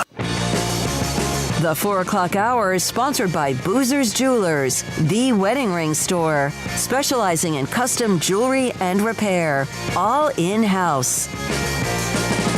Now here's David Smoak and Paul Catalina. We have a lot of super chats that we have not gotten to, so some of these are just quick hits. Quick hits. No, that is good. Yeah, so let's go. get the quick hits. From Justin Amador, I can't wait to hear from Mac Rhodes the next time he's on your show, which will be next week. Hopefully he ends his vacation so that college football stops spinning out of control. The stories you'll have to pull out of him, but he's been on vacation. Dustin Lear, thanks for the super chat. Katie Rader, thanks as always for the super chat. Great week, guys. Adult beverage on us. Bernie Brown and Juan, thank you again. Scott Cherubino, thank you for the super chat. Blake, we already mentioned you, but thanks again. He has another one I'll get to in a second. G-Mac, don't tell Chad Brendel at Bearcat Journal, but you guys are my favorite college football talk show. Wow. I'm happy where my school is at in the Big 12. I hope we add Pitt, Louisville in the future to get some of the Big East rivalries back. And look, if the ACC gets ripped apart, I wouldn't say that's outside the realm of possibility. I just think that that's a more complicated issue because of contractual entanglements. And Blake, hey guys, love your content. Do you believe any of the pack survives with 6 or 8 or more additions, or does the league fold or Mountain West merge? Here's what I think is the most likely thing to happen. I think that if Utah and Arizona State and Arizona are indeed coming, which I see no reason why that's not going to happen now. I think it would be really strange if that didn't happen. If those 3 are indeed coming and now you're down to the Pac-4, I don't know how Oregon State, Washington State, Stanford, and Cal can make a Pac-12 again. They might be able to because, look, if you're the Mountain West and the AAC, you kind of now are pushing for this because you can grab Oregon State and Washington State into your league. And now you've both moved up on the playoff rung because if you're and we can ask Linda Livingstone this question. So if one of the A5 conferences ceases to exist and it's top 6 in the playoffs, conference champions, so then you have 4 remaining, autonomous conferences. So now top 6 would include the Mountain West and AAC. Do you think that they would allow 2 G5s? Right now it's the highest ranked G5, right? Yeah, but it's the top 6 conference champions. That's right. That would be the highest ranked G5, which would be so if it came down to Tulane winning the AAC and Boise State winning the Mountain West, whichever one is ranked higher would go. But now, if the Pac-12 ceases to exist, then it's the top 6 conference champions. That's 2 G5s. Yep. So, Banks Taylor, I haven't seen anything about Oregon State and Washington State. $4.99 super chat. What's the latest? Paul just kind of summarized that. Nothing on them. I saw a statement from Schultz at Washington State about today's events and what it means, and they are trying to basically look at their options. It's not as if they knew that they might not have those options or they might not have to look at those options. So if any of the presidents that weren't USC, UCLA, and then, of course, that's last year, or Oregon, Washington, and even maybe the other 4 corner schools besides Colorado, if they did not have Plan B, then they weren't paying attention because they might need Plan B, and that includes, of course, and I'll say this. The Big 12 has been rated before, and now they've also been the one. They got the AAC 4 and then or 3, and then Brigham Young, and now Colorado and whoever else. We have mentioned this. No matter what fan base we're talking about, every one of those remaining 8 schools have been on the clock of, wait a minute, what about us? No matter who they think they are, Kansas or Tech or Oklahoma State, really good schools, Baylor, Iowa State, TCU, they've all been on the clock. They've all been looking around the room like, wait a minute, where did everybody go? What about us? So we do understand that part of this that happens. That happens when it comes to the possibility people are left behind and have to fend for themselves. And it's an ugly part of realignment. It really is. And then again, if you're a part of a conference that needs to add to continue to stabilize, to put yourself in a position for the future, if you don't, then you're going to be someone else getting rated. And that still might happen because of this is an ever-changing deal. Dennis Dodd is on the ground. He's flying in. We're going to give him a couple more minutes to clear the plane. There's a lot of background noise, but we'll try to see if we can do something with that. Pokemonster, of course SMU gets screwed, but this is, of course SMU gets screwed. This is not due to our own incompetence. No, SMU, San Diego State, maybe they're still a part of whatever happens with the remaining Pac-12 and the Mountain West or whoever else, and that they find a way to get strong enough to be recognized and a part of, they will get, have a chance to be a part of the college football playoff. Yeah, they will. It's it's bad news for them in that the revenue is not going to be there, that they were potentially not going to be there. Now, look, the Pac-4 could go add, 6 schools to get to 10, and there would be 6 schools who'd be probably willing to come if the Apple deal is still on the table, but I don't see how the Apple deal could stay on the table, or they'd have to renegotiate a new Apple deal at the same number with teams that are on a lower rung than the ones that you lost. So you're going to go back, so say Stanford and Cal, which would mean they'd have to lower themselves to accepting schools in a conference that they wouldn't even talk to before. So Stanford, Cal, Oregon State, and Washington State all, get these other schools in. They're going to have to go back to Apple and get a new deal, which will be less than $20 million for sure, because Oregon and Washington are out, and the other 3 schools would be out. So I don't know, all of it's just hard for me to figure in my head how that works out for them staying together. But Oregon State and Washington State are easy to figure just because they, and sadly, are the victims of geography. Yep. That's what it is. There's nothing that's better or worse about Oregon State and Washington State than Arizona, Arizona State, Colorado, and Utah, other than where they happen to be. Yep. They're all, can bring things, but it's just geography, and those places are in bigger spots, easier to get to, and therefore more attractive to a conference. And look, part of the Big Ten's thing was not figuring out travel to Seattle. It's easy to get. I can get from Wisconsin to Seattle, no problem, right? I can get from New York to Seattle, no problem. But to get to Eugene, Oregon, I've got to fly probably into Portland and then get on a bus. Those kind of things are gonna be logistically nightmarish for the Big Ten. But for Stanford and Cal, they're in a really weird spot. And I've said this before, they're going to have to choose what they want to be athletically moving forward. All right, 2 things to get to. Garrett, I just sent you another one. But Jason Shear, as Paul came back from the break, this is Jason Shear from just a few minutes ago. Some of you, thank you in the super chat for letting us know that to make sure we knew. Utah expected to be accepted into the Big 12 as soon as tonight. Announcement could come within the next 48 hours. So that's to put that up to let you know what we mentioned, but you see it on the screen with the video portion. And then also, Paul, you just brought up Washington State, Oregon State. You also mentioned Cal and Stanford.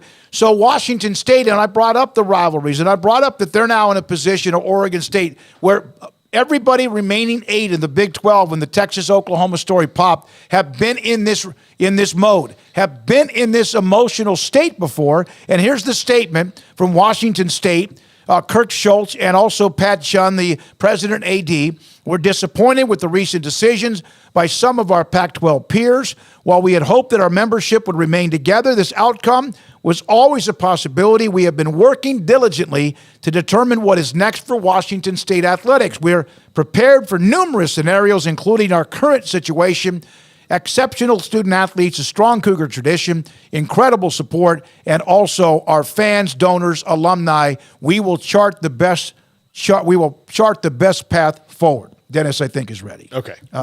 He just cut off a plane, and the plane comes to the gate, and all hell breaks loose. Right when it comes to noise and luggage and all the other things that go with it. Before I do this and we get caught up, we've got Charles Barkey, $100. Jeez, Charles has done some big chunks for us. Yeah. Thank you. Probably too soon. Song dedication to my Ute haters at BYU. Reunited by Peaches and Herb. Baylor trip is looking even better.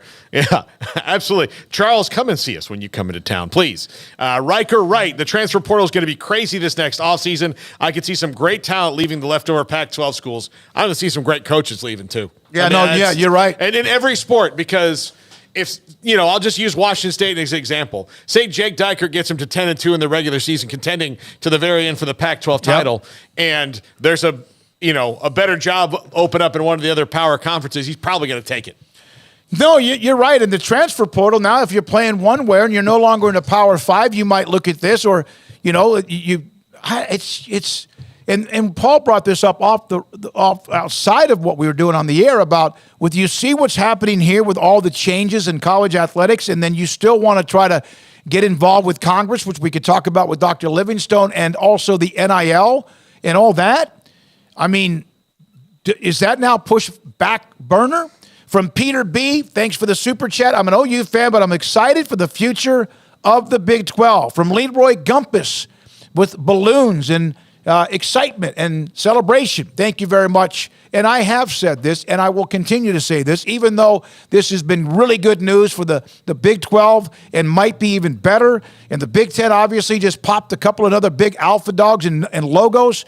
We get it, that it's not great news for everybody who probably are a little bit worried about where they are today when it comes to the future in college football. Dr. Livingstone, again, that interview with her will come up at 4:45. We'll have Dennis Dodds here in just a second. W. Brian Simmons, Utah thinks their blank smells like perfume. Keep them out of that truck stock conference.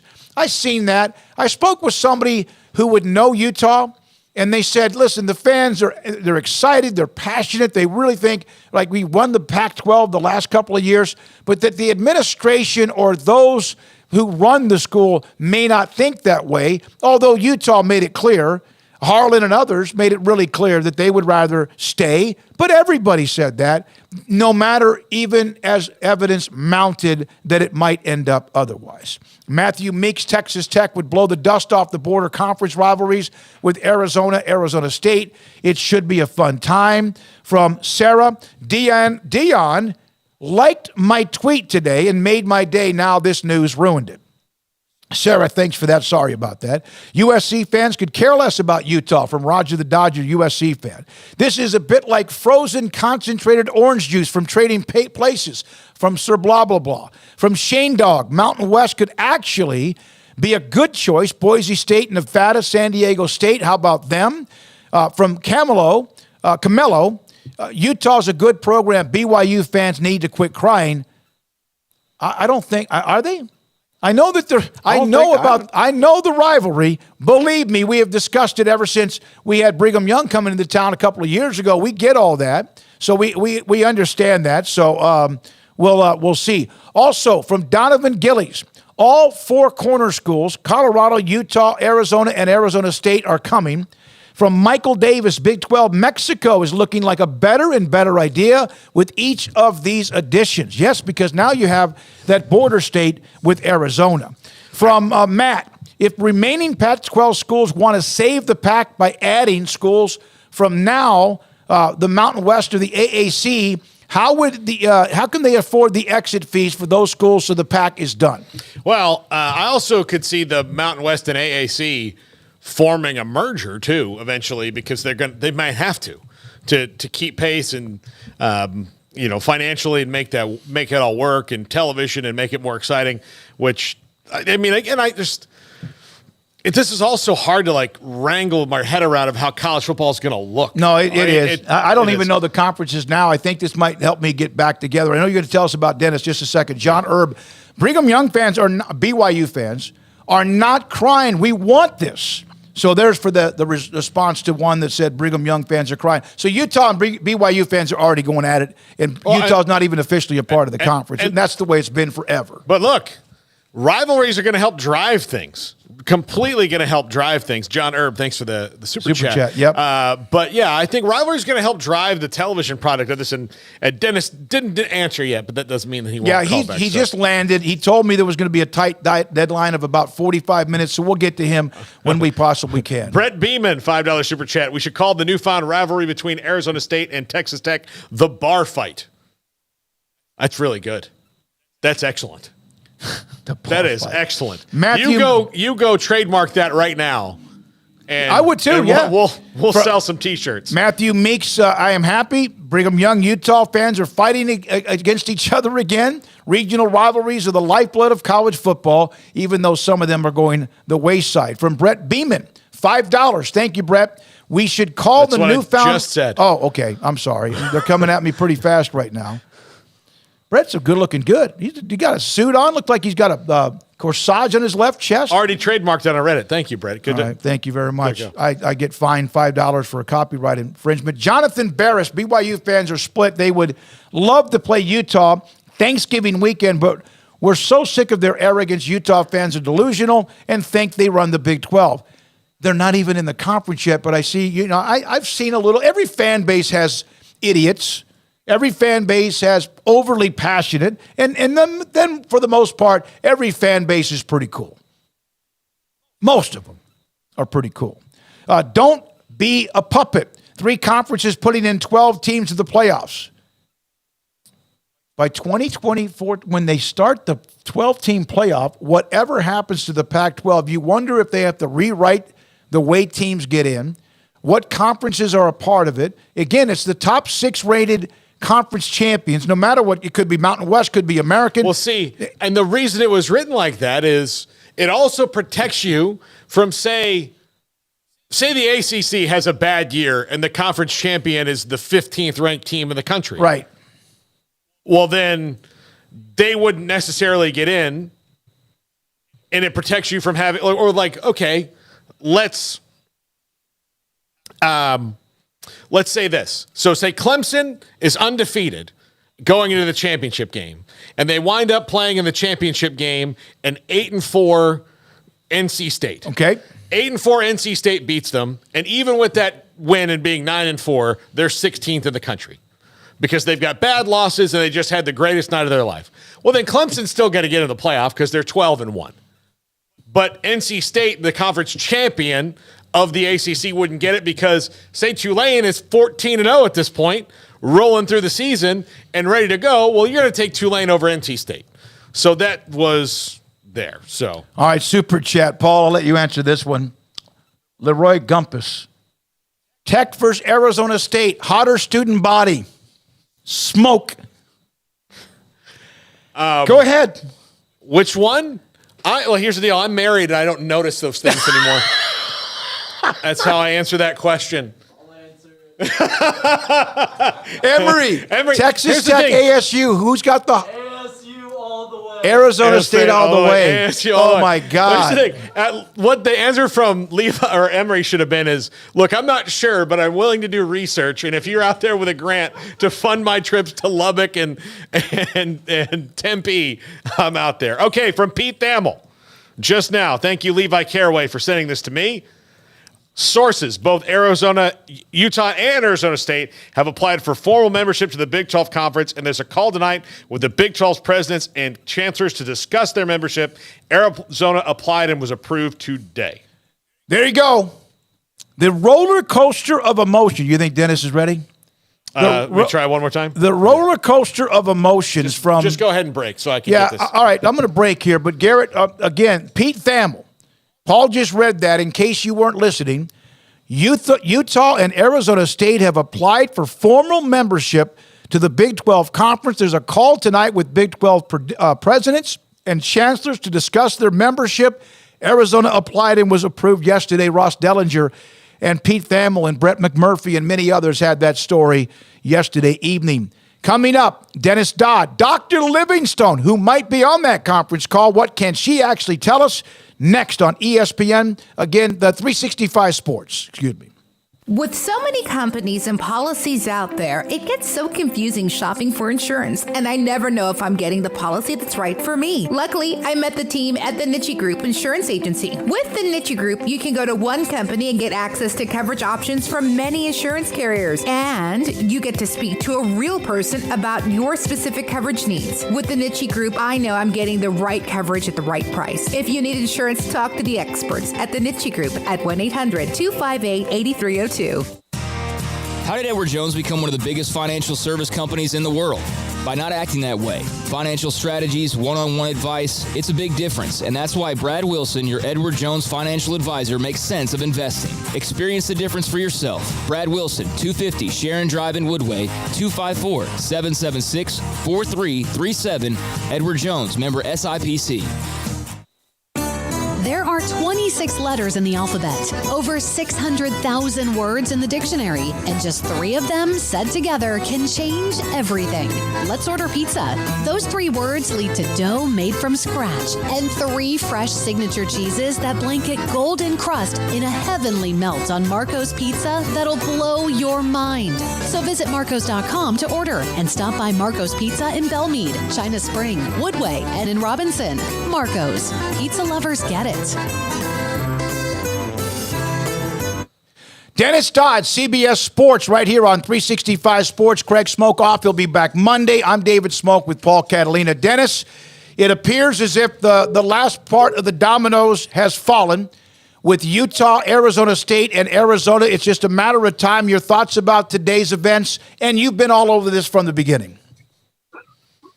Yeah, you know what? It's unfortunate. Just as far as the Pac-12 goes, this is not the Big East in 2011. That had always been an awkward configuration because it was a basketball league that took on football and doomed itself that it missed out on getting Penn State in 1981.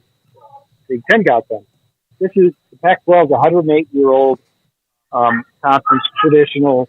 Keith Jackson, San Gabriel, Rose Bowl. You know, the stars selected. God, Jackie Robinson. I was thinking about that today. It's just a sad day. It was inevitable for some conference or another. Could have been the Big 12 easily. But for consolidation purposes, the Pac-12 is dead. There is no more Power 5. It's probably a Power 2 or 4 major conferences. That's probably a Power 2. Dennis, what do you think was obviously it was the money, but when was the moment that Utah and Arizona State realized that it was over? It was a cascading series of events. It was two novice commissioners that failed to deliver on media rights deals. Larry Scott, had he allowed Texas into the league with the Longhorn Network, maybe we're not having this discussion.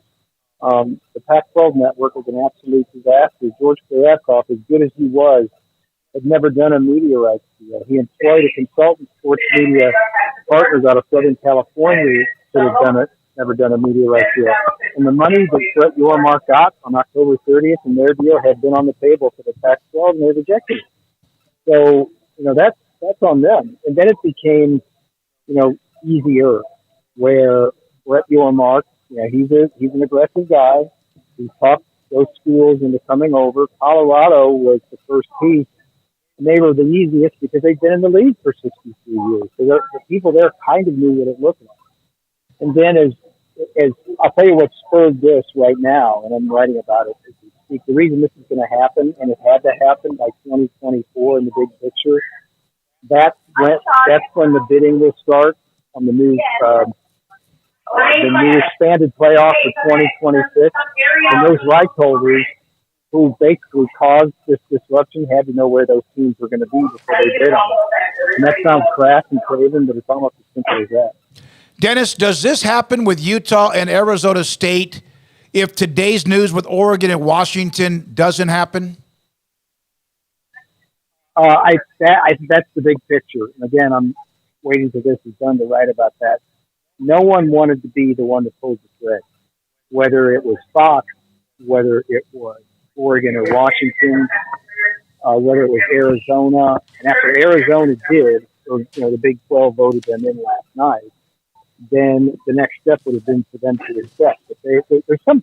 It's really weird, Smoky, because it's written as unethical as all this sounds in realignment. There's some sort of protocol or ethics. Nobody wants to be perceived as the one that kills the conflict. And so when Oregon and Washington did it together, nobody can blame either one. Arizona had done it the night before, then it became a little bit easier. But that is so weird about this protocol that these powerful entities don't want to be the first one to pull the thread and unravel a conflict. Yeah, Dennis, it's kind of like The Sopranos, where everybody they're all bad dudes, but you I'm not going to do that. That's beyond the pale. Yeah, that's right. Yeah, that's right. Yeah, no. There's some ethics here among this. So for the Big 12 to wind up at 16 teams, and they've got obviously things to work out, which clearly I guess they probably feel confident in. Do you think that Brett Yormark intended to stay at 14, thinking that maybe they would get a deal once he got to that, or was he ready to go to 16 at any point? I think he told me multiple times that he wanted to stay at 14. I think, and I got to take him at his word, because at that point he was creating competition. Hey, there's only one hole left. What are you guys going to do? Just to make sure he got a team. It's like if Arizona had any hesitancy, hey, it's now or never. At the last minute, it sounded like they did have heavily. But as things progressed, my question was, did he have the money for 3 more? And apparently he does. I don't know if it's ESPN and Fox. I don't know if it's a line of credit. I don't know if it's private equity. But apparently he's got the money to fund them at a full share. And look, the choice for the Pac-12 schools became, $20 million per year, maybe selling subscriptions door to door. That's the first thing I thought of when that deal came out. My Girl Scout cookies. Hey, you get a new bike at the end of the summer if you sell enough cookies, enough subscriptions. It's unprecedented and puts so much on the school. Or you can have this $32 million of security for at least 6 years if you determine the Big 12 BS. And then what people aren't thinking about is really advantageous. You've got SEC with 16, Big 10 with 18 at least, Big 12 with theoretically 16. All their deals come to market at the same time, around 20, 30, and 31. And that's going to be great for the Big 12 as all those deals come to market. It will have that time to prove itself as being maybe that number 3 conference, which is really what this is all about, if and when we have the big disaster. So, Dennis, what happens, whatever happens eventually when it's official with Utah, Arizona State, and Arizona, what, in your opinion, is going to happen with those remaining in the Pac-12? And, I mean, what do they do? What is next for them? Well, I was told by someone, making that decision that that Stanford and Cal, the West Coast, Bay Area market isn't desired. It's overrated as a market. Those schools have a lack of interest problem. I looked it up. Stanford averages less than 30,000. Cal has been down year over year for the last 5 years, in an era, by the way, when we had our first college football overall attendance increase in 11 years. And I'm not kidding anybody. I think we know that football interest in those 2 schools isn't that great in the best of times. So I think they're out. Stanford's got the option of going independent. I don't know what happens to Cal. I think right now, as we sit here, it's a bidding war between the Mountain West and the Americans for Oregon State and Washington State. Dennis, I know you're flying. I know it's been a busy day, and you have been on top of this. We completely appreciate your time and also the fact you did this in between flights. So great job being a part of it. Thank you for your time. And then we're having Dr. Livingstone on here in a minute. Maybe get some more questions answered. And good luck with what you have the rest of the weekend. Yeah, take that and technically send it to me. Yeah, I want to hear her. We'll send the segment to you when it's up and ready to go. Emery, you hear that? Appreciate you. Send this to Dennis Dodd when we're done with our next segment, which we need to also break here in a second. One note that I got from a very avid and loyal viewer of our show is that Dr. Crow, the president at Arizona State, is Jesus Christ Latter-day Saints. He said, do not underestimate how much that Utah and also Brigham Young, even though Utah not yet, they've been worried about what their own, but don't underestimate that relationships and or trying to smooth those choppy waters with Dr. Crow and also his religious background. And this is from Eric, and I did my due diligence, and thank you, Eric, for sharing that information, and also that Brett Yormark was no fool in trying to make sure that you kind of had all the boxes checked on how you develop and keep relationships. Yeah. By the way, a couple of super chats from Mike H. The bar fight, that's just a phenomenal rivalry name. Love it. Great show, fellas. And from Caston Walther, which is 20 euros, which is great. Thank you. I'm not sure the conversion rate, but I think theirs is trading better than ours right now. Conference realignment 2023 is reminiscent of 1996's demise of the Southwest Conference. Now OSU and WSU are charged with coming to terms with the quiddity of their predicament. Go 365 Sports and Juan, go Cougs. Thank you so much. The super chats today have blown me away. It's blown everybody away. Those of you who are a part of it today and have been really, and Craig and Paul last week with all the Colorado news, and then this week with the Pac-12 and remaining news that also includes the Oregon, Washington, and the Big Ten. It has been a run of day after day, and I had somebody earlier came after me on Twitter, and I have become Paul kinder and gentler when it comes to that on responding about the fact that we were basically pointing the finger at us as the ones who were like killing this. In fact, here it is. You guys, my tweet was in earnest that I don't know what's going to happen. Whatever happens, whoever leaves, if anybody, basically paraphrasing, just let's get on to football season, right? Do it or don't. And then if the Pac-12 remains intact, which now has changed since this tweet, GK must be Tom Brady against the Falcons in the Super Bowl. And then put that up again, Garrett, if you don't mind. This was my response to that because a lot of you asked me to.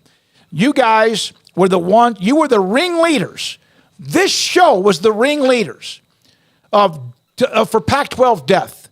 All spring and all summer, look in the mirror. Now, this was a tweet from him and her that happened when the momentum looked like the Pac-12 might save itself. I responded and said, by the way, we did our damn job. It affected college football. It affected possibly the Big 12, and it has, and it's exactly why we covered it, but we'll cover the ACC in the same way if they start to, hopefully they can find a way to stay together. This is what we've done. And the Big 12's been in the middle of it because Texas OU, and then when USC, UCLA, we covered the hell out of that.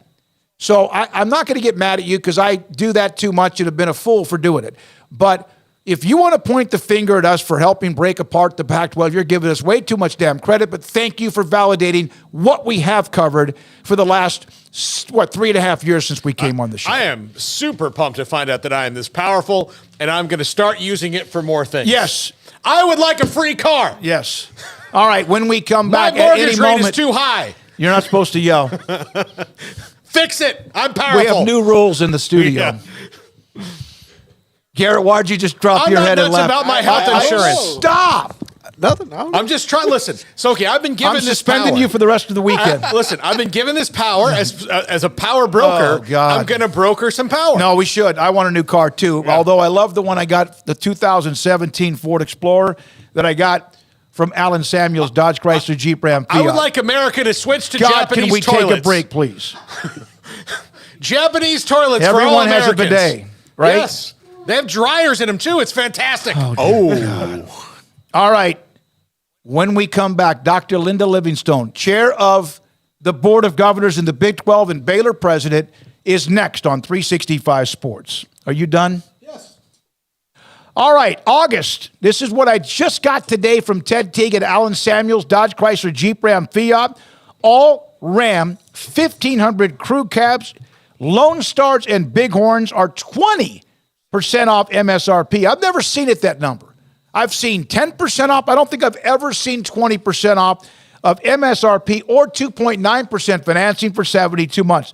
Great selection of trucks that are right now on the dealership, right there in their front of their. You can buy Loop 340 and Highway 6, you'll see Alan Samuels in the right. Trucks right now, but it's going to go quick, so don't wait too late. Again, all 1,500, the Ram 1,500 Crew Cab, Lone Stars, and Bighorns, 20% off MSRP or 2.9% financing for 72 months. Alan Samuels, Dodge Chrysler Jeep Ram Fiat, Loop 340 east of 84 in Waco.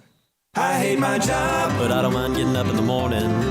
I dread each day, but I can't wait to get out of bed. You ask me why, and what I'll say to you is true. Well, you can get breakfast tacos at Rudy's Barbecue. Scrambled eggs and brisket, they ain't fooling around. Salsa drap, son, they're the best in town. Barbecue for breakfast, yes, it's true. Put a smile on your morning at Rudy's Barbecue. Next in line.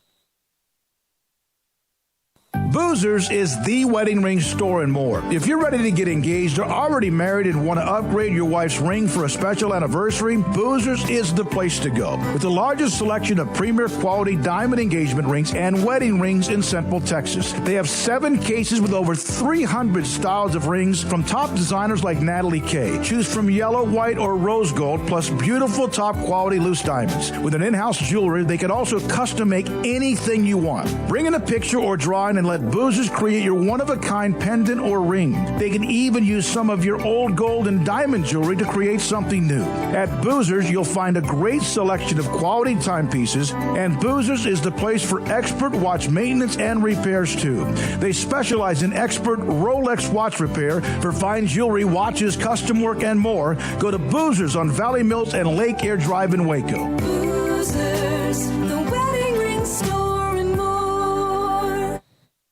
We're back, 365 Sports on this Friday afternoon. We appreciate all of the various guests we've had from different angles of how today has gone on and what's happening with the Big 12, the Pac-12, the Big 10, and more in college football. Dr. Linda Livingstone, president at Baylor, the chairperson of the Big 12 Board of Governors, of course, on the NCAA committee as well that oversees what's going on right now. Dr. Livingstone, first of all, thanks for your time.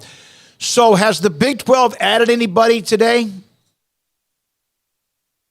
No, I'm not going to speak to the specifics of any of that, but we, continue to monitor what's going on, and we'll make decisions that are in the best interest of the conference and hopefully college athletics as things move forward. But it's certainly been an interesting day to watch what's happening. When you look at where the Big 12 conference is, and you were here when Texas OU decided they're leaving, even USC and UCLA, can you try to put into words what the conference has done with what Bowlesby did to react to it and where the conference is today? Well, it's really been, I've heard some people refer to it as, Phoenix rising from the ashes. I know a lot of people thought the Big 12 was dead after OU and UT announced that they were going to the SEC. But, a credit to Commissioner Bowlesby at the time for his leadership and working closely with the presidents and the athletic directors to identify the 4 great teams that are joining us this year, Houston, UCF, Cincinnati, and BYU.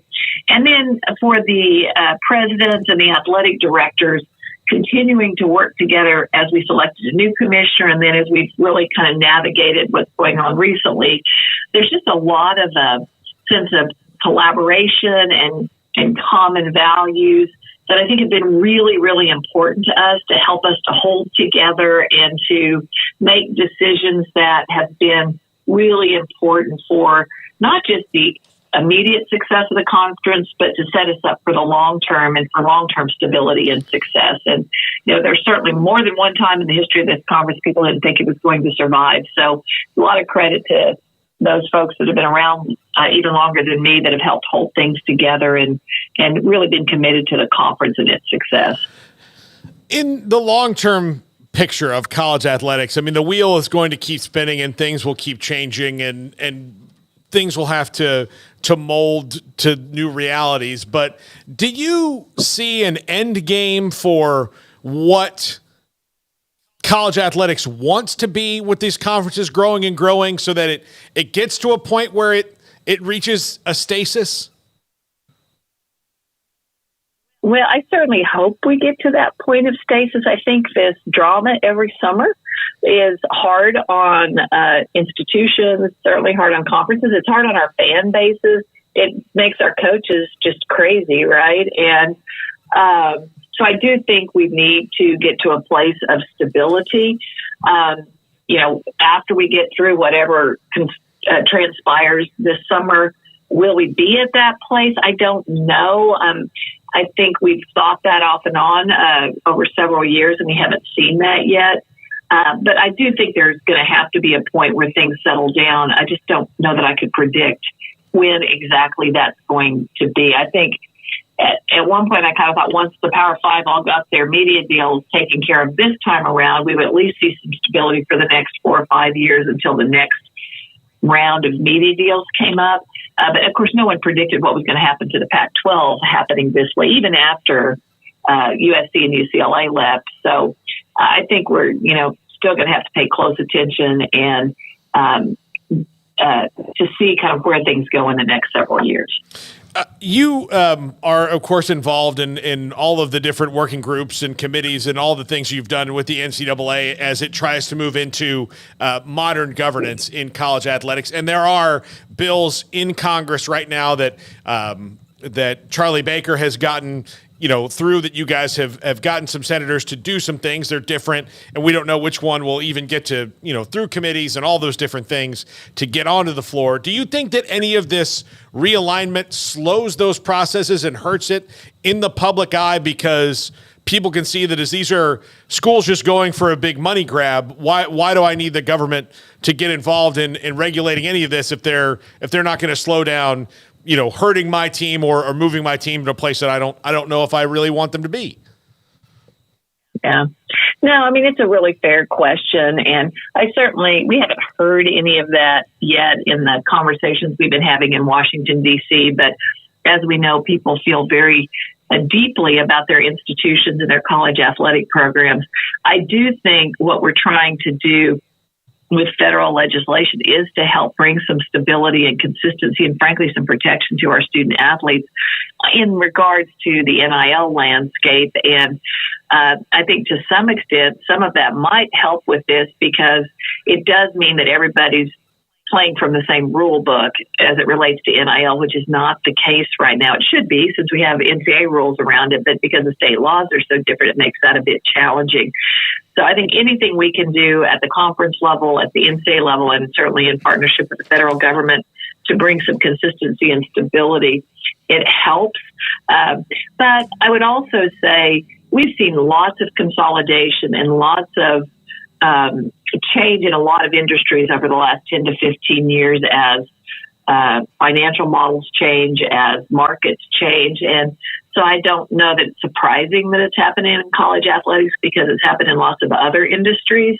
And I think we just have to recognize that things are changing pretty rapidly and we're going to have to adapt as quickly as possible and, frankly, try to be as proactive as possible to get ahead of things also.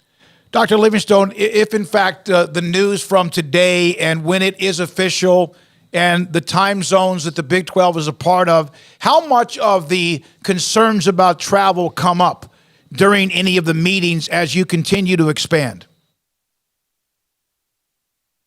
Anytime you're talking about, and this came up when we were talking about adding the 4 schools that joined, and then obviously when we added Colorado, which we're very excited about, it does spread your time zones and your geography quite a bit. And so you do take that into consideration and you think about the impact that that's going to have. Of course, football is not where it has the greatest impact. It has greater impact on all your other sports where they play more games or matches and that travel is probably more onerous. And I think that's where you begin to think about whether you have divisions or pods or something that kind of help manage that travel. I think it's a reason that you see people talking about maybe larger sizes of conferences as well as they become more national. But it is certainly a consideration. And as we think about scheduling, it will certainly be something that our athletic directors pay a lot of attention to in the conference office staff to try to minimize that burden as much as possible because we do want our student athletes to continue to be successful as students, and that's our highest priority is that they get an education and that they graduate.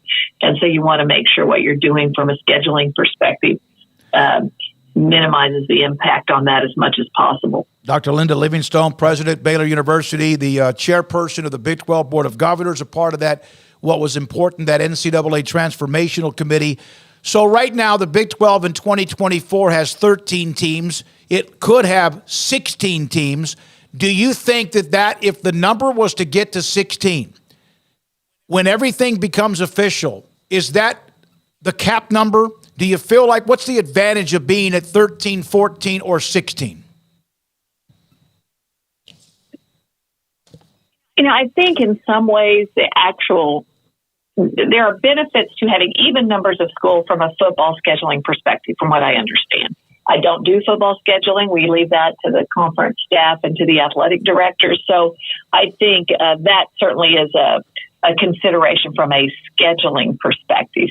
I think beyond that, the number of teams, there's advantages and disadvantages, of course, but I think that then you begin to look at, are these teams going to add value to the conference? Are they going to help us not just now from a competitive perspective? Are they going to help build the academic profile of the conference? And then are we positioning ourselves well for the next media rights deal, because the media rights deals are becoming shorter and shorter. And so you really do have to think. You don't have 10 years to think about it. You have 5 or 6 years to think about it.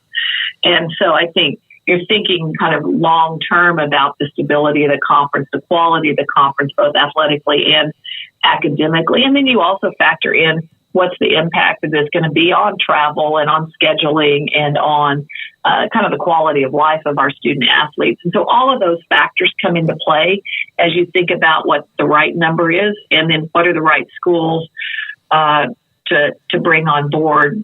And then I think you focus on the schools more than you do actually the number. And then you ultimately have to get to a number that works from a scheduling and travel perspective. It's obvious the SEC and Big Ten, what they've done and what today Oregon and Washington are about to be a part of the Big Ten. When it comes to the college football money, do you feel like now that the Big 12 has done what they've done, with more news to come perhaps in the next 24 to 48 hours, that the same equal share of that college football money should go to the Big 12? Has that ever been in doubt? Well, I know that as this, they're moving obviously to a 12-team playoff, and then after that, the rights for the CFP will come up for negotiation. And I don't sit on the CFP committee. That is one athletic committee I'm not a part of, so I don't sit in and have all the inner workings there. But I do know distribution of funds will be one of the pieces of the conversation there, and I think some of that conversation will be around whether the money is distributed across the power conferences by conference, which is the way it's done now, versus by the number of schools that you have. And so I think that will certainly be a point of conversation. How much it matters, depending on what numbers all these conferences get to, it may not make a whole lot of difference at some point. So that will certainly be an important part of the conversation as that new media rights negotiation takes place for the CFP, is how those funds are distributed and how that plays out compared to how it works now. But I think we certainly feel in the Big 12 that will be an important part of that, and that will be certainly an important source of revenue for the conference going forward. I want to go back to the size of the conferences and travel real quick. Do you see a future where, for the Olympic sports in particular, that travel becomes such a burden? I mean, if you look at what's going to happen to the Pac-12 with just USC having to go all the way to the East Coast to play softball games and probably have to stop over in Lincoln or Madison or East Lansing on the way back and be gone for a week, and all the things that they're going to have to do to get through that maybe the Olympic sports conferences becomes more regionalized again, and then the big money-earning sports like football and basketball, men's and women's, can be the ones that are kind of the national traveling shows for everybody? Yeah, I think we'll see some creative things. I certainly don't want to speak to what the Big Ten is going to do. I have no idea how they're thinking about that scheduling, but I think you'll see some creative thinking about it. And I mentioned divisions or pods that might be more regionally oriented, and you have some kind of a playoff system at the end within your conference to determine who qualifies for NCAA championship play. There's ways to manage when you play and how you travel. You see this in some other conferences. Even in volleyball in the Big 12, we did this during the COVID. You ended up playing the same team twice in the same weekend, and then the next year, you might play at Baylor this year, and you might play at TCU next year. So you only had to travel once, right? And you played both games. Now it's a little unfair because you've got 2 home games against the team one year and 2 away games the next year, but it does help manage travel a lot. Now, whether conferences will choose to do that, I think we'll see over time, and it might depend on whether they're trying to play geographically closer or they have a different model for how they want to schedule. If, in fact, you get to 16, do you feel like the Big 12 is done expanding? Well, I think that as we see what happens and what shakes out of the Pac-12 in the coming days, I think for now things will settle down a little bit. I know there's lots of talk around what's going on in the ACC as well. So, I think that's probably a little further out. And again, that's a wonderful conference. I think none of us want to see these great conferences disappearing like might happen with the Pac-12. So, I think things will settle down after we see what happens with the Pac-12, and then we'll kind of see where things go from there. But I don't know that anybody has anything specific in mind as it relates to further realignment at this point until we see kind of what happens with the Pac-12. Was that ever a discussion within the Big 12 meetings about a conference not being the one that fires any kind of so-called kill shot at another conference? Because the Pac-12, the Big 12 has been under that radar or in that bullseye or scope before. We are very empathetic to the impact what we do has on other conferences because it's happened to us multiple times. And so, you kind of have these sort of conflicting emotions because you don't want to see anything happen to a storied conference that's had years and years of great success and great institutions. And yet you need to look out for the best interest of your own conference, both short-term and long-term. And because we've been in the position of people leaving and people thinking we were going to die as a conference, you have great empathy for other conferences that are going through challenges and struggles. So, I think you kind of, as I said, are a bit torn over it, but know that you've got to figure out what's best for your conference for the long run. And while not really wishing anything negative to happen to other conferences. So it's kind of a challenging space to be in. Dr. Linda Livingstone, Baylor president, with us on 365 Sports. Paul? How different are the president's meetings when you are seeking to add to a bounty as opposed to scrambling to figure out what your next step is? Well, that's an interesting question. And I'm, reflecting back on 2 years ago, I think in both of those situations with the Big 12, there was a lot of unity of focus that, 2 years ago, we really want to stay together. We need to have each other's backs. We need to figure out what's best for the conference. You're stressed about it because if you can't figure out how to make it work, that could mean you're not going to continue to be together as colleagues and as a conference. And so there's an urgency to it that may be a little different than when you're in a position later where you're stable and you're just looking at whether there's opportunities out there that we may or may not choose to take advantage of. You still want to do what's best for your conference, but you're not as concerned that it might keep you from existing as a conference in the near term. You certainly are thinking about what's in the best interest of the conference for the long term. But I think in both of those cases, there was a lot of unity and common commitment and values that helped drive the decisions. The urgency and the stress of it was certainly probably more when we were dealing with things after OU and UT made the decisions to leave. Dr. Livingstone, Brett Yormark took over a year ago this week. I know you had a major part in the search to find a replacement for Bob Bowlesby. Nobody's perfect, but I know very well that you were immediately someone that wanted to make sure people did not overlook who he was or even what he didn't know or did know. And now looking back at that, was he the perfect hire? And how much of that support was from you when you decided he was next up in line? Well, I just can't say enough about how happy we are with Commissioner Yormark. And I was on the executive committee that kind of served as a search committee for the conference that ultimately ended up recommending to the full board that we hire Brett in that process. I think we all knew that the world was changing so rapidly and that we had to have a commissioner that was going to think differently about things, was going to be proactive and aggressive, and maybe came from a little bit different background than it was historically the case in almost all of the conferences. And Brett just fit that bill, and we felt great confidence in him. He had some great ideas early on. He's very aggressive. So, I certainly don't deserve any more credit than anyone else does in that process. But I think we're all very pleased with what he's done. He's thinking big about the conference and what we can be and what we can do and how we can strengthen the conference athletically and in a lot of other ways, and certainly financially, even beyond our media rights. So the conference is very supportive of Brett, and we really look forward to his leadership in the years ahead. Should the college football playoff run college football? Well, I think that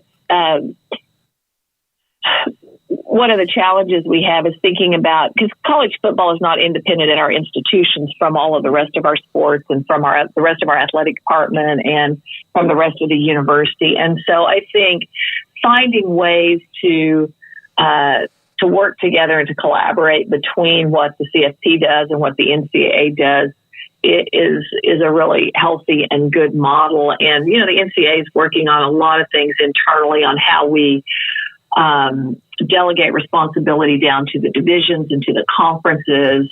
We're thinking about how some of the sport program committees, how they have a little bit more autonomy in what they do.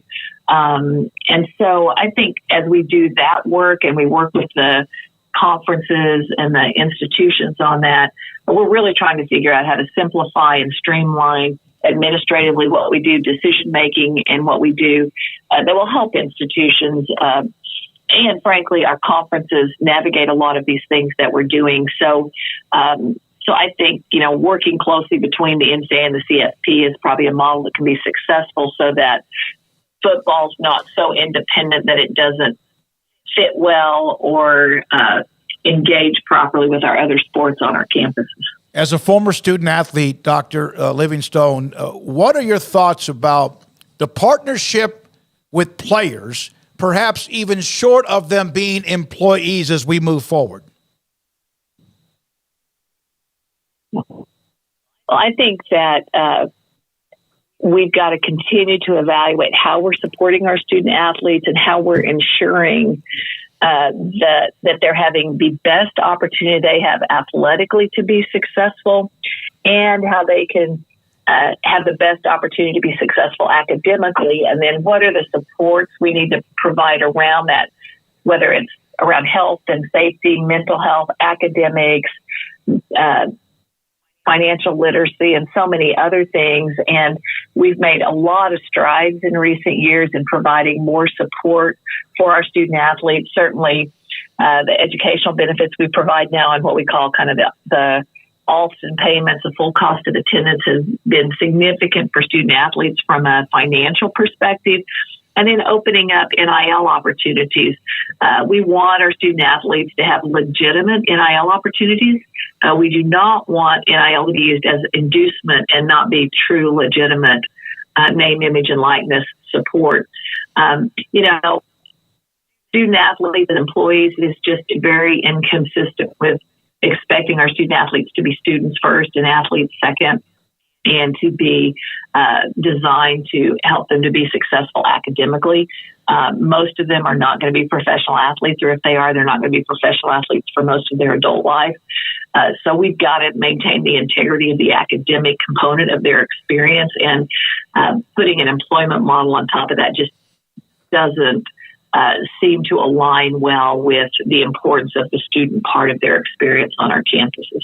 There is a report since we had you on about Arizona, Arizona State, and Utah at least asking to join the Big 12. I know that there might be some more meetings.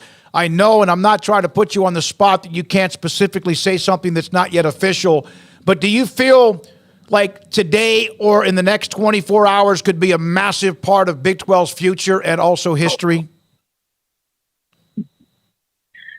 Well, I'm not going to speak to any decisions that may or may not be made in the next couple of days, but I am very confident in the long-term health and well-being and success of the Big 12 Conference. We've positioned ourselves well. We've got great institutions, and I think we're extremely well positioned to be strong long into the future. Dr. Livingstone, we appreciate all the roles. I don't know how you juggle them, but you're a part of a lot of the big ones, and we appreciate you for giving us the amount of time you gave us. Thank you so much for your time, and have a great weekend. Happy to be with you today. Thanks so much for having me. Dr. Linda Livingstone, president at Baylor. chair of the Big 12 Board of Governors, a part of the NCAA Transformational Committee. What she does, I started with it, and I had to end with it, and we'll get to that in just a second. And I know that she can't specifically say, yeah, we're adding Utah, Arizona State, and Arizona, but she did everything she could in the role in what's official at this particular time. She didn't say no, though. She did not say no. She did not say no. So speaking of which, and Garrett, you me just call him? Yeah. Yes. Well, I'll just call him. This is a note from Brett McMurphy that Arizona State, two-time defending Pac-12 champion Utah, joining the Big 12 in 2024 pending Pac-12 formal approval in the next 24 hours. So we've heard what Jason Scheer had. We've heard what Dennis Dodd had. We heard as well from that as well. So there we are. And what a day it's been, and it's only 5 o'clock Central. Hope you enjoyed that. Hope you enjoyed the information that we've been able to try to bring to you. And my God, speaking of the person of the moment with Brett McMurphy, Action Network HQ, who has been more than gracious to be a part of what we've asked him to be. Brett, I just saw and just read the tweet you had just a couple of minutes ago. So what a day it's been. Did you ever have a doubt that today would end with what you just tweeted? You know what? To start, when I went to bed, well, I actually did sleep last night, so I want to confirm that. Right before I went to sleep, I thought Arizona looked promising. It was not done by any means. One person that had been part of the Pac-12 meetings said Bobby Robbins has been very engaged. He's committed to the Pac-12. Quote, if Arizona leaves, Bobby deserves an Oscar. So he will get an Oscar for best leading actor. I was hearing conflicting information. When I got up this morning, I immediately heard that Oregon had turned down an offer from the Big Ten, a low number, and they were basically going to stick it out with the Pac-12, and that meant that Arizona and Arizona State would remain. And so that was until about 10 a.m. That's when the Pac-12 meeting started. I got contacted by a source and said, everything out there, everyone's reporting Pac-12 is still in business. Their statement of conference, that is 1,000% false. Oregon and Washington to the Big 12, to the Big 10, and Arizona and Utah to the Big 12. I heard about that before noon this morning. What I wasn't aware of at that point is Arizona State and their role in this whole thing. Ultimately, I think they wanted to stay with the Pac-12, but when there's nothing left to stick around for, they made the decision to get on board.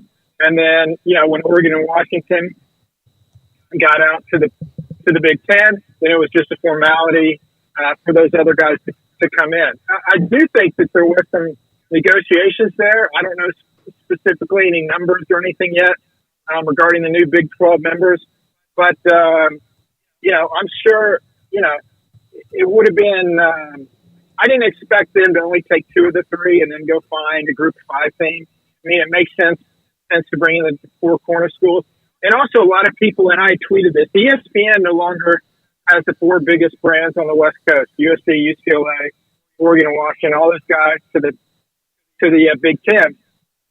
And so I think what maybe ESPN and Fox can do is, with so many teams in the Mountain Time Zone with the Big 12 moving forward, move those kickoffs back an hour. And then you get that 10:30 Eastern window. And so I think that's a way to get in that 4 time zone. But yeah, dude, I never would have predicted it would have happened. I did just when you text me and asked me to come on the show, I sent a text out to my sources and said, hey, I'm going on Smoaky at 5:10 Central Time. So See me up about 5 o'clock. They said, we'll see what we can do. Well, I mean, you're damn right you used us to your advantage because we've been using you for the last year or two with what you bring to the table, and I mean that, Brett. Thank you very much. Paul? Yeah, Brett, this is an Oregon and Washington now official to the Big Ten. I mean, that we just had Linda Livingstone on the show right before you, and she couldn't confirm or deny anything, but she definitely did not deny anything, obviously, that's moving forward. This was originally thought to maybe be holding at 14. Was it Brett Yormark saying there's one spot for sure available to create this, or did they adapt and react to, well, we can't say no to all four of these schools coming now? Yeah, well, obviously they have the guarantee for pro rata with ESPN going up to 16. They had the agreement from Fox, not contractually obligated, but agreement from Fox to go to 14. So I think as this progressed, they probably had a conversation with Fox. And again, I don't know if Fox is going to match that, but I do know they will get the same payout, whether that's through other sources or a big pile of money in one of the closets. I don't have that information right now. But they all will receive the 31.7, or should receive the 31.7 going forward, starting in 2025. If it was only two, like if only two of the three were saying we're coming in, then I think there's a very hard decision there. Do you only take one of them and stay at 14, or do you go to 15 and then pick up a group of 5? That's a fascinating decision. I don't know if we'll ever get an answer from anybody with the Big 12, but that would be a great question to ask. But I think ultimately when you have 4 Power 5 schools coming on board, the 4 corner schools, you have to absolutely take them on when you look around the country and see what else is going on.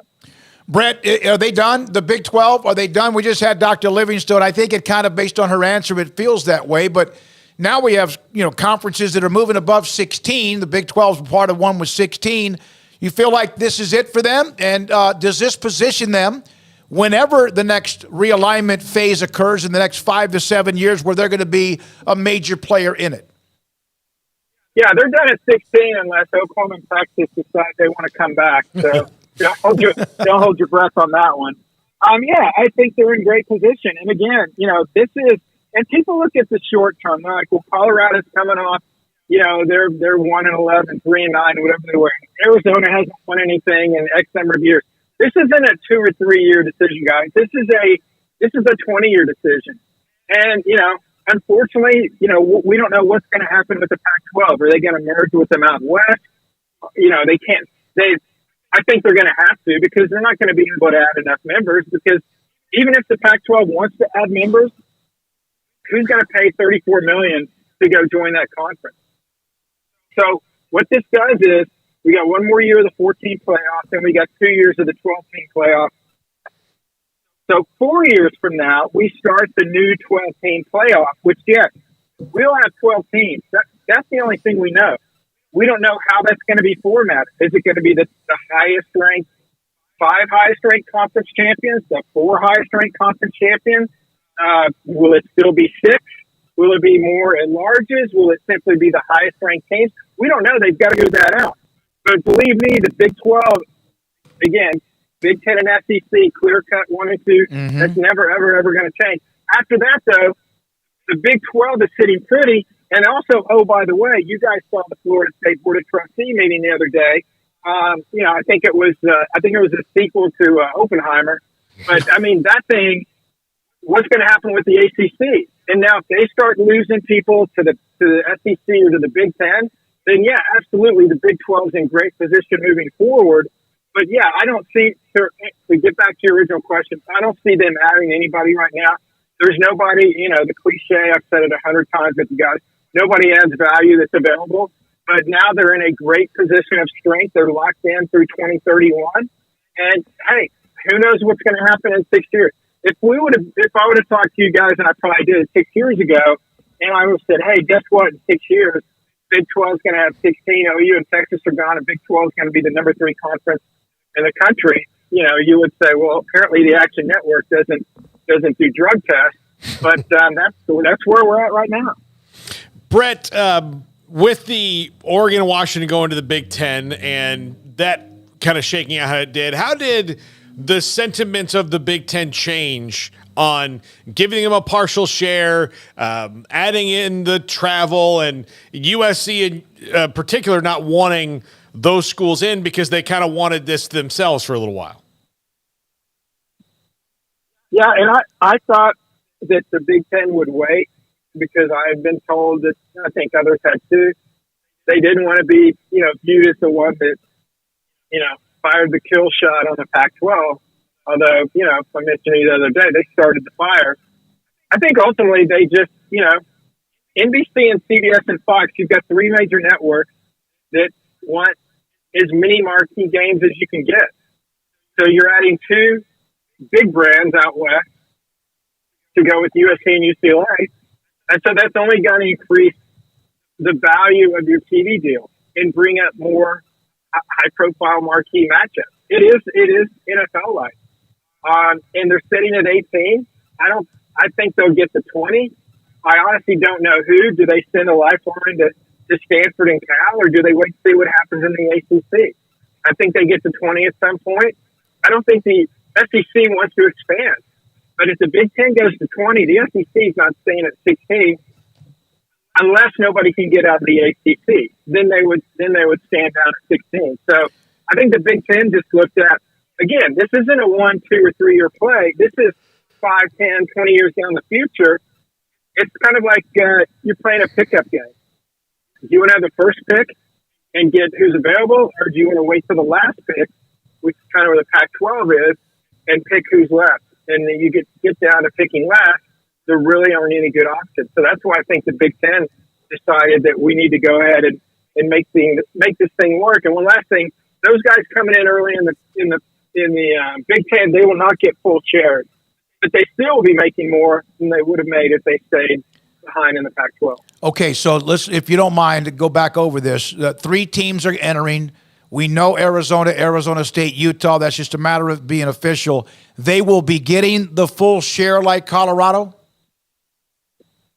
Yes. Does the exit fee that the Big 12 received from Texas and Oklahoma help get them to that point, or do you feel like that's a different animal?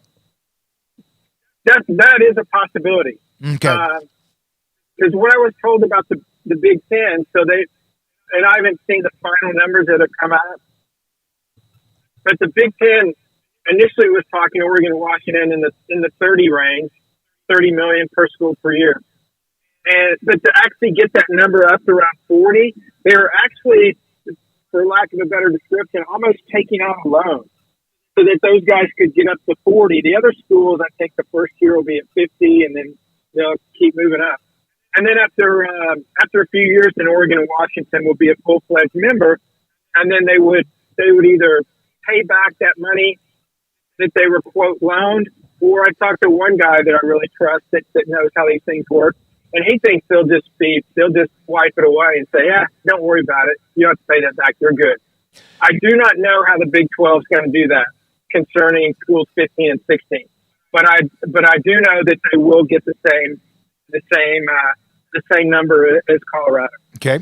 Do you think that Florida State will have disruption partners in the ACC anytime soon, or will they let Florida State kind of float all these different legal balloons and private equity and all these other things out before publicly joining them?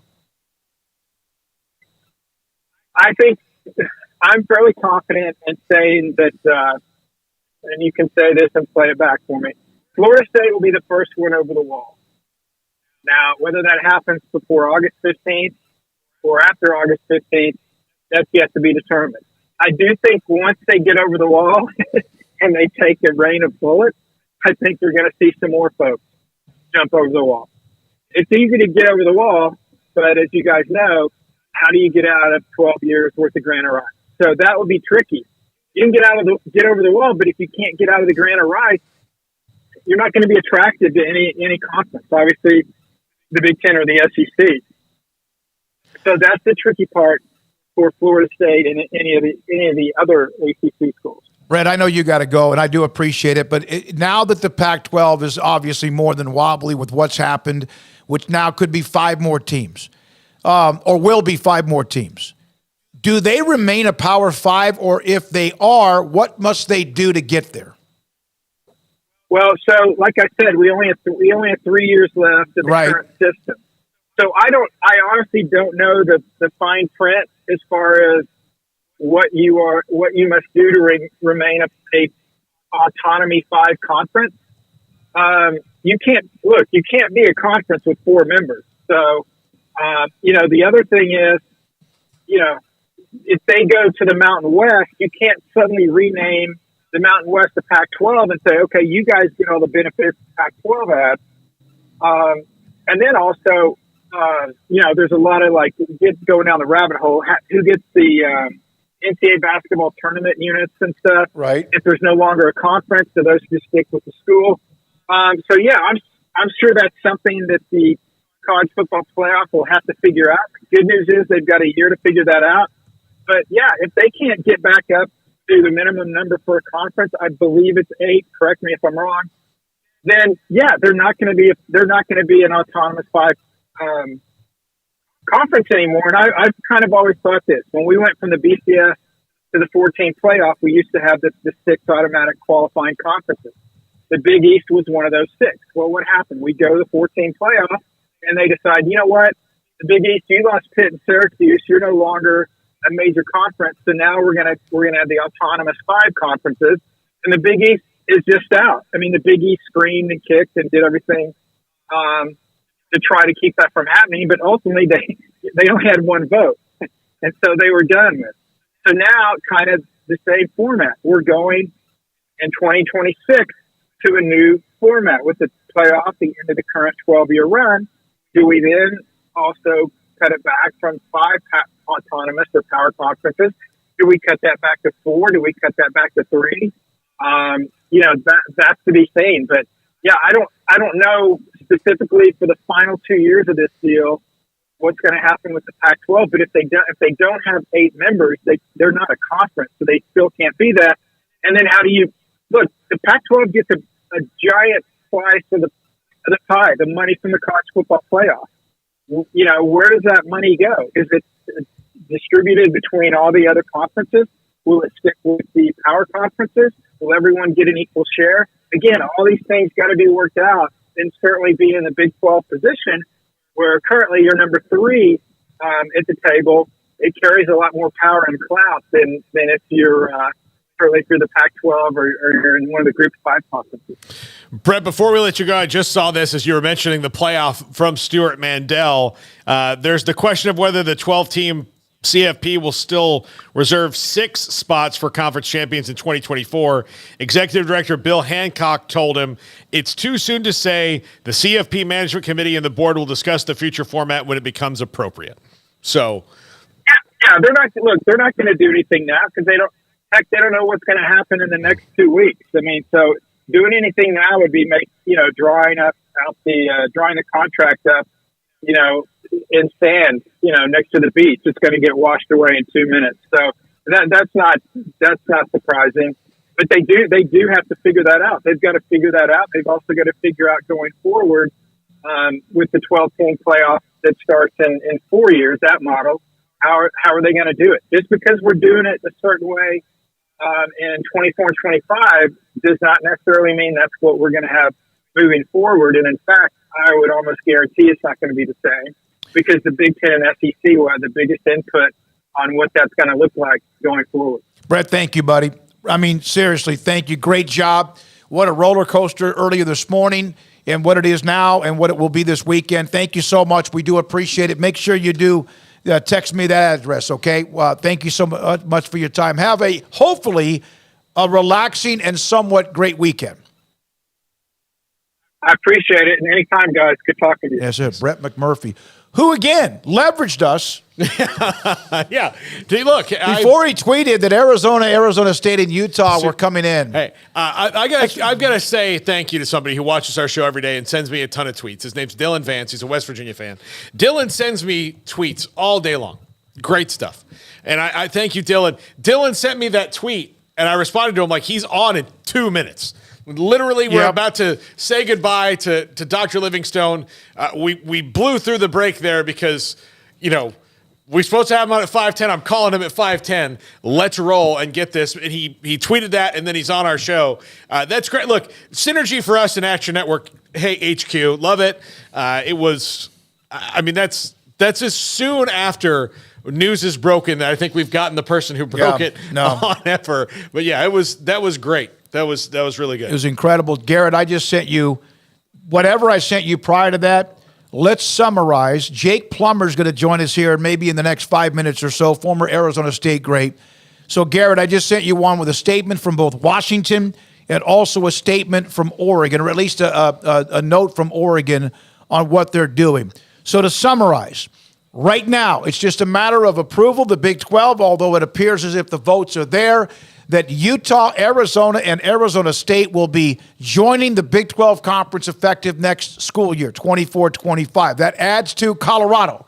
That gets the number to 16. The Big 10 adding Washington and Oregon, which kind of was the part that led to, I think, Arizona State, and Utah. Even though they understood they probably would end up in the Big 12, when that happened, about mid-morning, then all bets were off. The Pac-12 now has to look around and go, what's next for us? I don't know what this means for them. I don't know about mergers with the Mountain West or even others, SMU. I don't know what this means for the commissioner and George Kliavkoff. But it doesn't look good. And it means he's got a lot less to do. No, I think his plate is busier now than ever, unless the plate's been taken away from him. 4 schools to take care of now. He better have some more. That's just math. Got him, Smokey. All right, here's the statement today from the University of Washington, thanks to Mike Burrell. The Big Ten is a thriving conference, strong athletic academic traditions, and we are excited and confident about competing at the highest level on the national stage. University President Anne Mary Kasi, my top priority must be to do what is best for our student athletes, our university, and this move will help ensure a strong future for our athletics program. Oregon, this is mainly a tweet into the story, but they put this out there. The University of Oregon will join the Big Ten Conference in 2024. Go Ducks. So there it is, even though that story's been out there. Brett McMurphy, Dennis Dodd, Pat Crakes, Jason Shear from earlier today, and on Dr. Livingstone happened to be scheduled for today. They did not know they didn't know today was the day that everything would break loose. And coming up next is Arizona State great Jake Plummer. Who did not know. He was driving through Wyoming. He wasn't sure he didn't know about Oregon, Washington until I told him, and he's coming on with us here in just a moment. You know who this day is really going to be weird for? And Oregon State and Washington State, they were in a power conference and not. But you remember a week ago when UConn thought that, hey, if everything falls right for us in the next couple of weeks, we could get a power conference invite. Now I don't know when that happens for them. It is going to be that Big 12, that went from the possibility that things broke down and the Pac-12 had found a way to yet another part of the grant of rights just could not be agreed to by enough people. And then all of a sudden, here comes Oregon and Washington to the Big Ten, and then, of course, Arizona, which was already out the door for the most part, and then they were trying to cling to their collar. Arizona State scratching and clawing through smoking coal and broken glass, but they're coming, and Utah is too. When we come back, what's the reaction of one of the great names in Arizona State football history, Jake Plummer, and this is 365 Sports. Waco Regional Tennis and Fitness on Lakeshore Drive in Waco.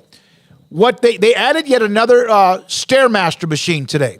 They are adding machines, it seems like, daily. And I'm like, when they renovated what is the main showroom or workroom or workout floor, I can't imagine, how are you going to fill this? Because there was some more space, which was good because people were on top of each other. The locker rooms renovated, both the men and women. The whirlpools are right now being redone. And then, of course, there's the sauna, which is great. And then on top of that, now these machines that are arriving constantly and what they're updating. 40-plus group exercise classes, from boot camp to cycle class spin or spinnerval, to bar, to yoga, and there's so much more. And now, on top of that, personal trainers, including Christy London, Randall Corley, Nathan, who's been there now for about a month or two, and how he has brought to the table even more opportunities for people to have a personal trainer to change who you are when it comes to health and fitness. It's not easy. It is methodical, and working out is the best way. Diets are great. Many things can help, but that is the way, because that's what helped me go from 282 to under 200 pounds and even as low as 190. It is the way to do it. Waco, and the tennis academy that they have in the back with Britt and Kenna, and also with Blake for men, women, youth, and also adult tennis. Pickleball with Jody Thurman. Waco Regional Tennis and Fitness, Lakeshore Drive in Waco. Looking for power, performance, adventure, or luxury? We've got it all at Allen Samuels in Waco. Find amazing deals during the Make This the Summer sales event on new Ram trucks, Jeep SUVs, Chrysler sedans, minivans, or a sporty Dodge. At Allen Samuels, we're committed to taking care of our customers, and that means a large inventory on hand for you to choose from. Shop AllenSamuelsDCJ.com or come see us today at Allen Samuels in Waco. Come by, let's be friends. Three Nations Brewing Company has 16 different beers on draft with a new beer every Friday. It also offers 2 air-conditioned tap rooms, a large indoor beer hall, a second-floor mezzanine offering a great overview of the brewing company and equipment, and patio where you can relax under the shade. Plus, you can now experience the new Three Nations Beer Garden Grill on our shaded patio. Grab a cold beer and enjoy a bite from our freshly prepared and delicious menu. Street tacos, quesadillas, freshly cooked burgers and dogs, and veggie burgers too. Nachos, and so much more, all prepared and cooked on site. So come visit the award-winning Three Nations Brewing Company on East Vandergrift off I-35 in Carrollton. In Texas, there's pea-size hail and baseball-size hail. Guess which one hit our house? We didn't even know where to begin, but we called our Texas Farm Bureau insurance agent, and he was so reassuring. He knew exactly what to do to get our house back into shape and our lives back to normal. Now, we're even more thankful for the roof over our heads. Stop by and see our agents at one of our 3 McLennan County locations. Coverage and discounts are subject to qualifications and policy terms and may vary by situation. Waco Custom Marketplace is your hometown grocery store with a full-service butcher shop and bakery. Hi, this is David Smoak. The butcher shop can take your customized orders for seafood, pork, and poultry, and custom cut your favorite steaks from bacon-wrapped fillets to T-bone to bone-in ribeyes, cut specifically the way you want. They have Norwegian salmon fillets, catfish fillets, sliced ham or turkey and lunch meat, variety of cheese available, and several options of sausage links, fresh chicken breast or whole chickens, sliced bacon, pork chops, ground beef, marinated beef, and chicken fajitas, and always large briskets available, plus fresh vegetables. So the great product, customer service, and family tradition of the Bauer family continues at Waco Custom Marketplace, open Monday through Saturday. A full-service butcher shop and bakery available. Waco Custom Marketplace, 425 Lake Air Drive in Waco, or WacoCustomMarketplace.com.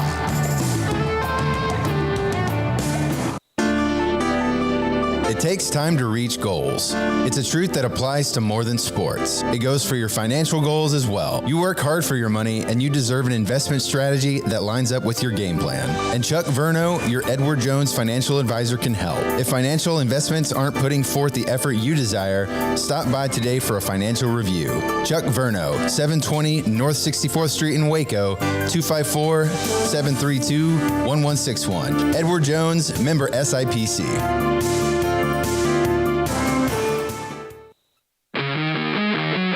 This is 365 Sports, powered by Sikkim365.com. The 5 o'clock hour is brought to you by Edward Jones Investments and financial advisor Chuck Verno, who'll navigate you through today's financial climate. Edward Jones, making sense of investing. Now here's David Smoak and Paul Catalina.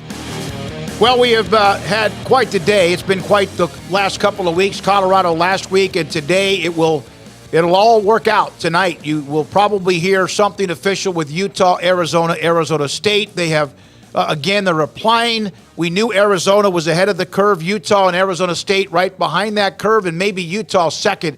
But that's about to happen. The reporters we've had on the air, we can't thank them enough, and also for you being a part of the show. So what does a former great at Arizona State University think? Jake the Snake Plummer joins us on 365 Sports. Jake, when you and I spoke earlier, it was still not quite sure. It is now all but official that your alma mater is about to be a part of the Big 12 next, not this season, but next season. Your thoughts and reaction to that, and thank you for your time. Yeah, I don't know. The whole college scene's pretty wacky. It looks like, the money, wherever the money is, teams are going. But all in all, it doesn't change the maroon and gold, and that it's still the Sun Devils. And there's a rich history there of a lot of great players coming through there, and a lot of great coaches, and long history. And whether it's, I guess, the Pac-8, what it used to be, then the Pac-10, Pac-12. Now it looks like it's going to be the Big 12. As long as it's competitive and these kids get an opportunity to get an education and go play ball and do something special, I guess it really doesn't matter what conference you're in my mind. Does it sting for nostalgia a little bit for you, or because we've had you on the show before, you have moved, like, people need to know a little bit more about like what your post-football life has been like. You have mentally and physically to kind of moved so past where a lot of guys are when it comes to following the game anymore. Does it make you nostalgic, or does it not register as much anymore? Well, man, I already just got used to saying Pac-12, by working with the Pac-12 network, and they were in the Pac-12, not the Pac-10. And now, it's going to be Big 12. So, I don't know. I don't know. I more than anything, as all this is big news, and it's everyone talking about it. It's more concern for me is these young athletes that are getting, being coming out of high school with these guarantees of money and riches, and not necessarily, the emphasis on what it was, just 7-8 years ago of being a student athlete. Now, when colleges and programs and teams make these moves and transitions, it's not for the betterment of these children and these kids. I shouldn't say children, but these young men.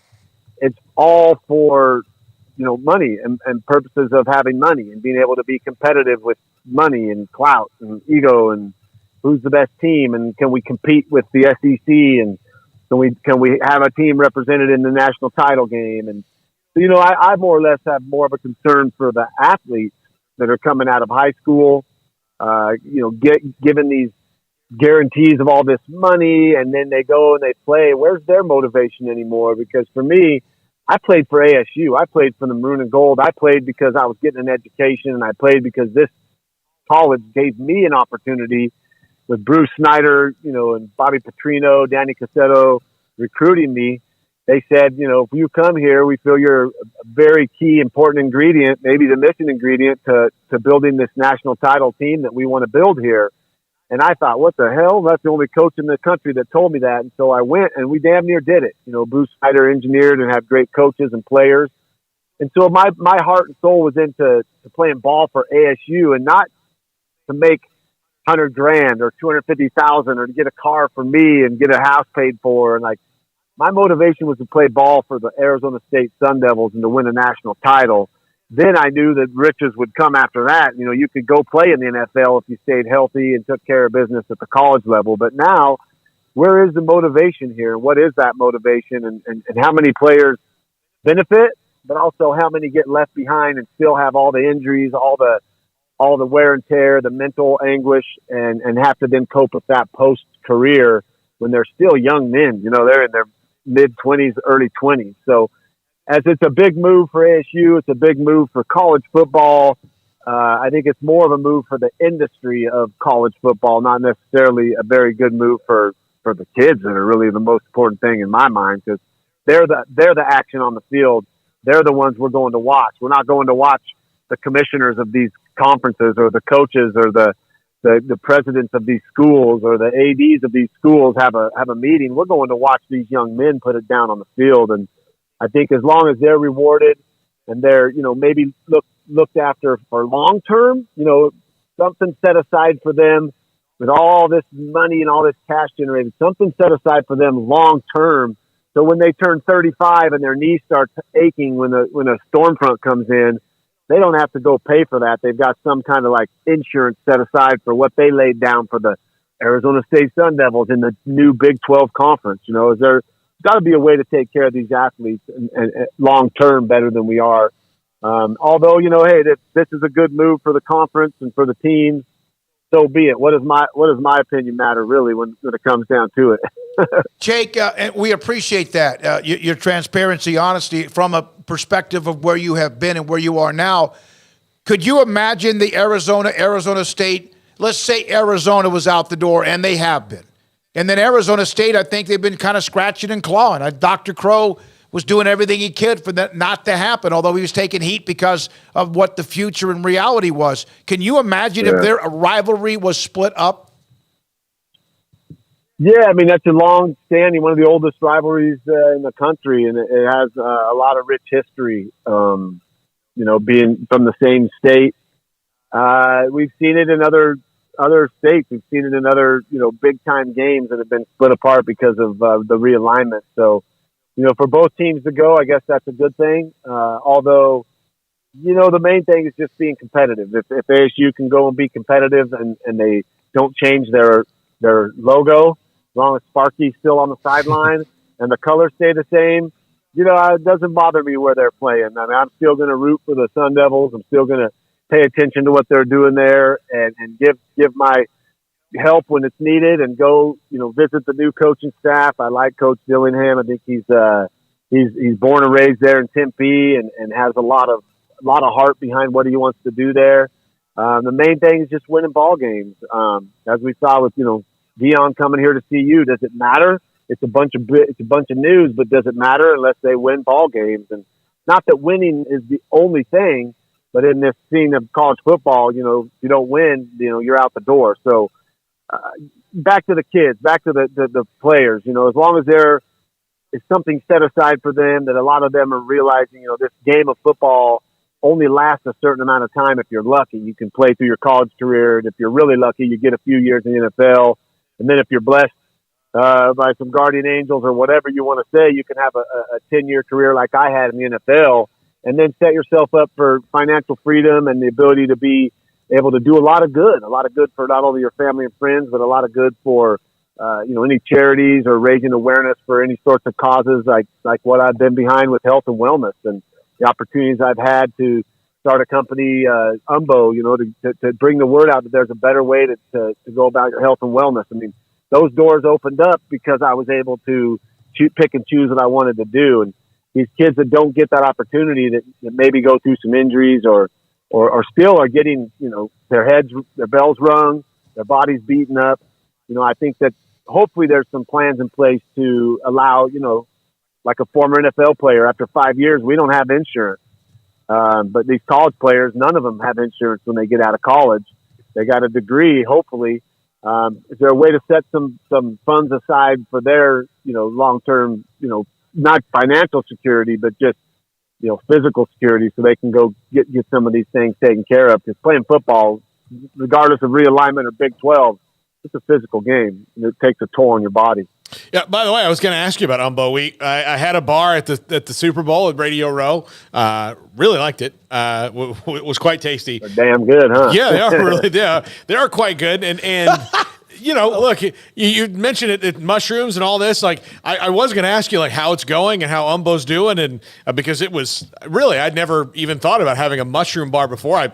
I'm Italian. I eat them in almost everything. So, but yeah, it was good. It was really good. Yeah, things are good. It's an educational process with all the news of psychedelics and psych science happening here in Denver, 10,000 plus attendees. When I go and talk mushrooms, because of the past of going in and working with hemp and with Charlotte's Web and the cannabis industry, people automatically assume, or they don't really know much about fungi.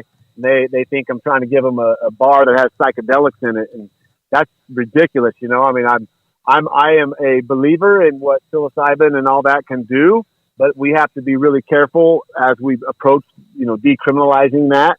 While these functional mushrooms, what we're doing at UMBO, they've been used for hundreds of years in Eastern medicine, Chinese medicine, for a multitude of ailments and disease, to treat them, to help with your long-term longevity, to bring your body back into balance, to build your immune system, to help with your cognitive function and your sleep and your reactions to stress. They're really a beautiful organism that really can benefit the body in a lot of different ways. So I'm having fun. It's always an educational process for me as I'm learning more and more every day, and then also teaching people every day that these won't trip you out. You won't have hallucinations. They're legal. We sell our bars at REI. Our capsules are amazing. Our Rise and our Rest. Our tinctures are really good if you want to go that route, adding them to a coffee or a morning drink or whatever.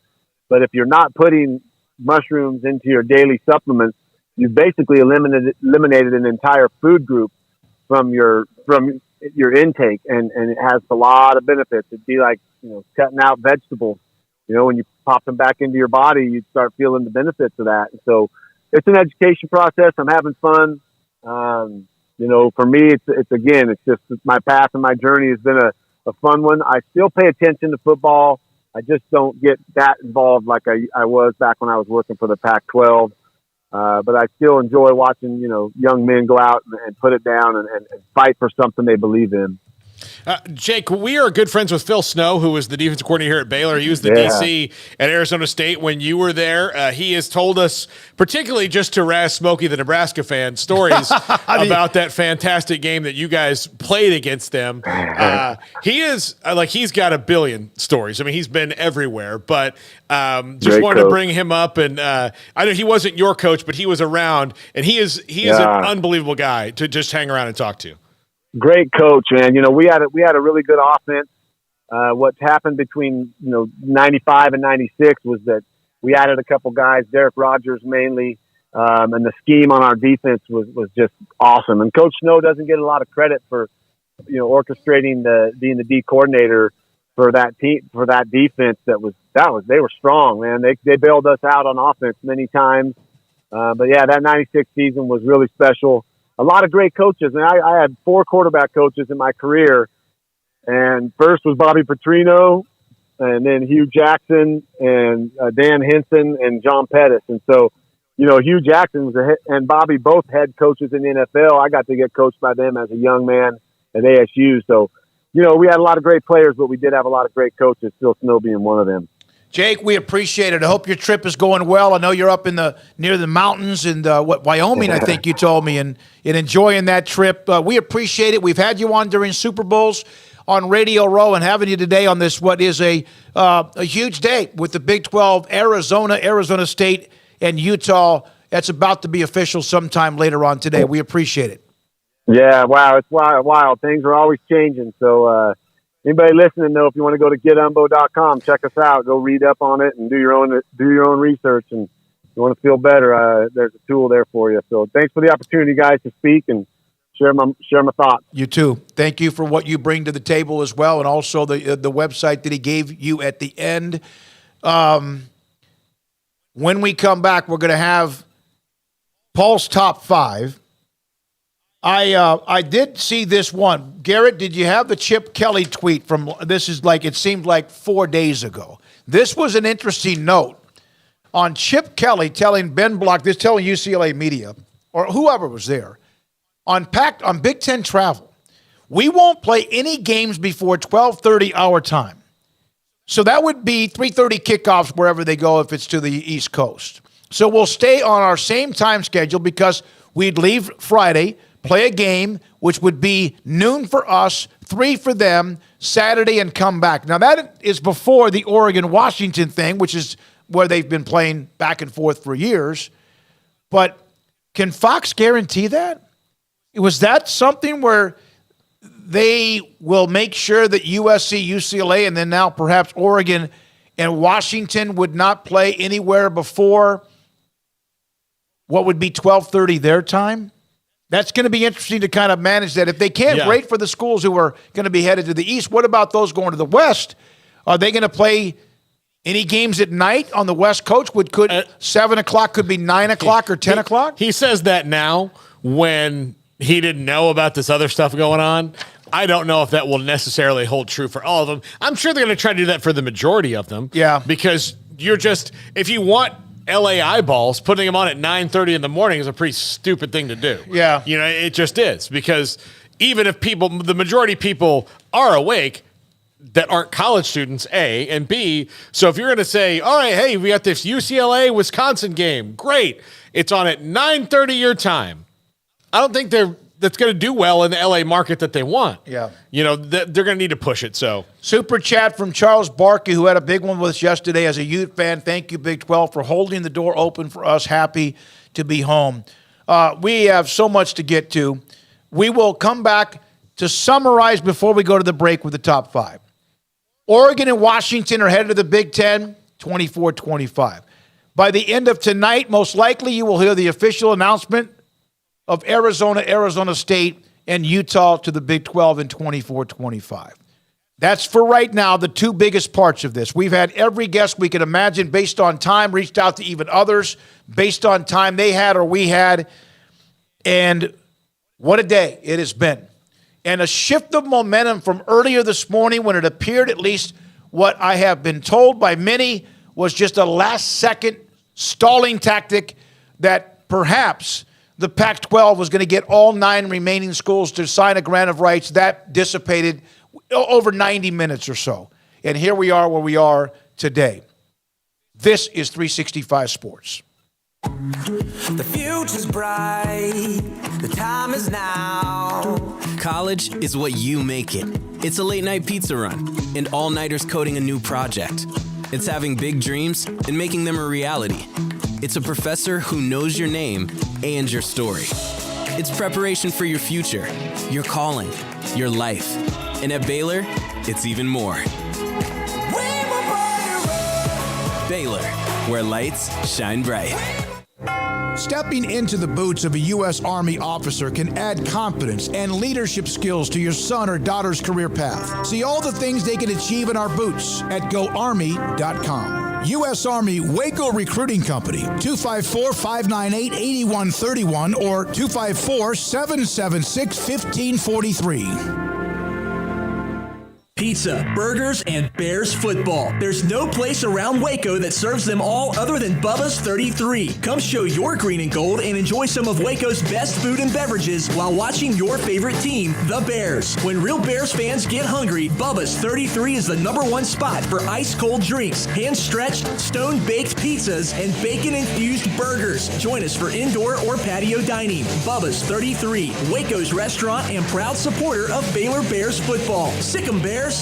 Where is the best beef in Texas? Your house. When you order from Texas Beef House, unleash the flavor of Texas-raised Wagyu from our pasture to your plate at TexasBeefHouse.com. Samantha Duvall joins us. She's the marketing director who knows all of the specials and also the events coming up.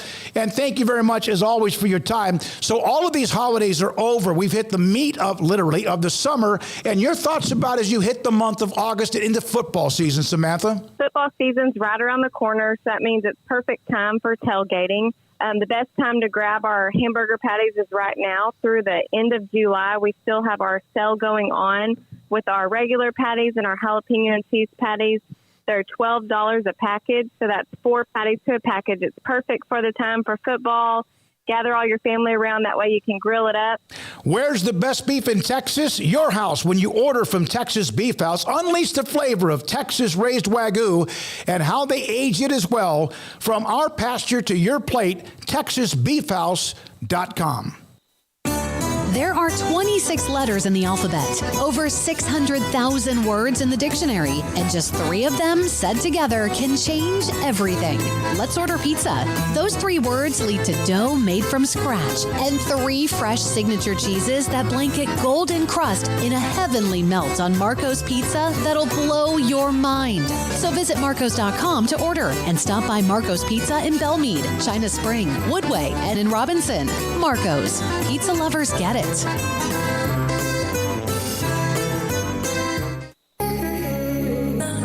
time for Paul Catalina's Top 5. Brought to you by Texas Beef House. Where's the best beef in Texas? Your house when you order from Texas Beef House. Unleash the flavor of Texas raised Wagyu. From our pasture to your plate, TexasBeefHouse.com. Top 5 realignment thoughts of the day. I mean, I could do many other topics, but right now it would just be stupid. I could finish my Big 12, like how they win the Big 12s, which might happen. I've got one in the kitty for Iowa State, Emory. I think that's the one. Houston. Yeah.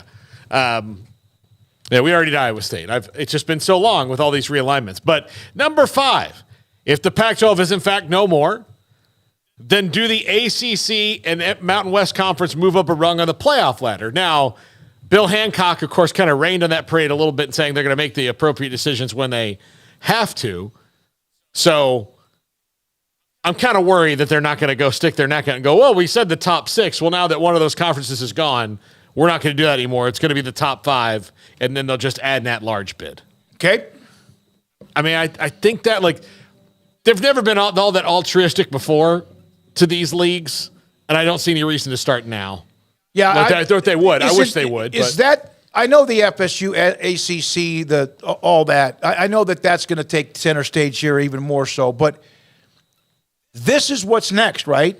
How are they going to react? The Big 12 did when they lost Texas and Oklahoma, and they did immediately, like within a couple of months. And now the question is, who is it going to be called? The Pac-12? Is it going to be called the Mountain West? Is it going to? Well, I mean, like again, my question is just about the playoff.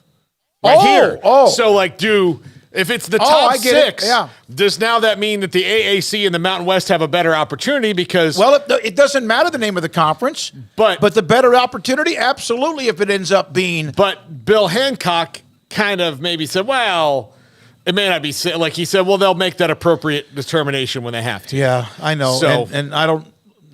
Things have changed. Number 4 is private equity coming to college sports. Because that's what Florida State. We haven't even really talked about this that much today. Because we had so much other actual breaking news. Unfortunately, Paul, I know we did mention it. Spotify had the report, but Sportico. Spotify. And then wasn't that the tweet? No, Sportico. Sportico is the business. Spotify is where you listen to Taylor Swift.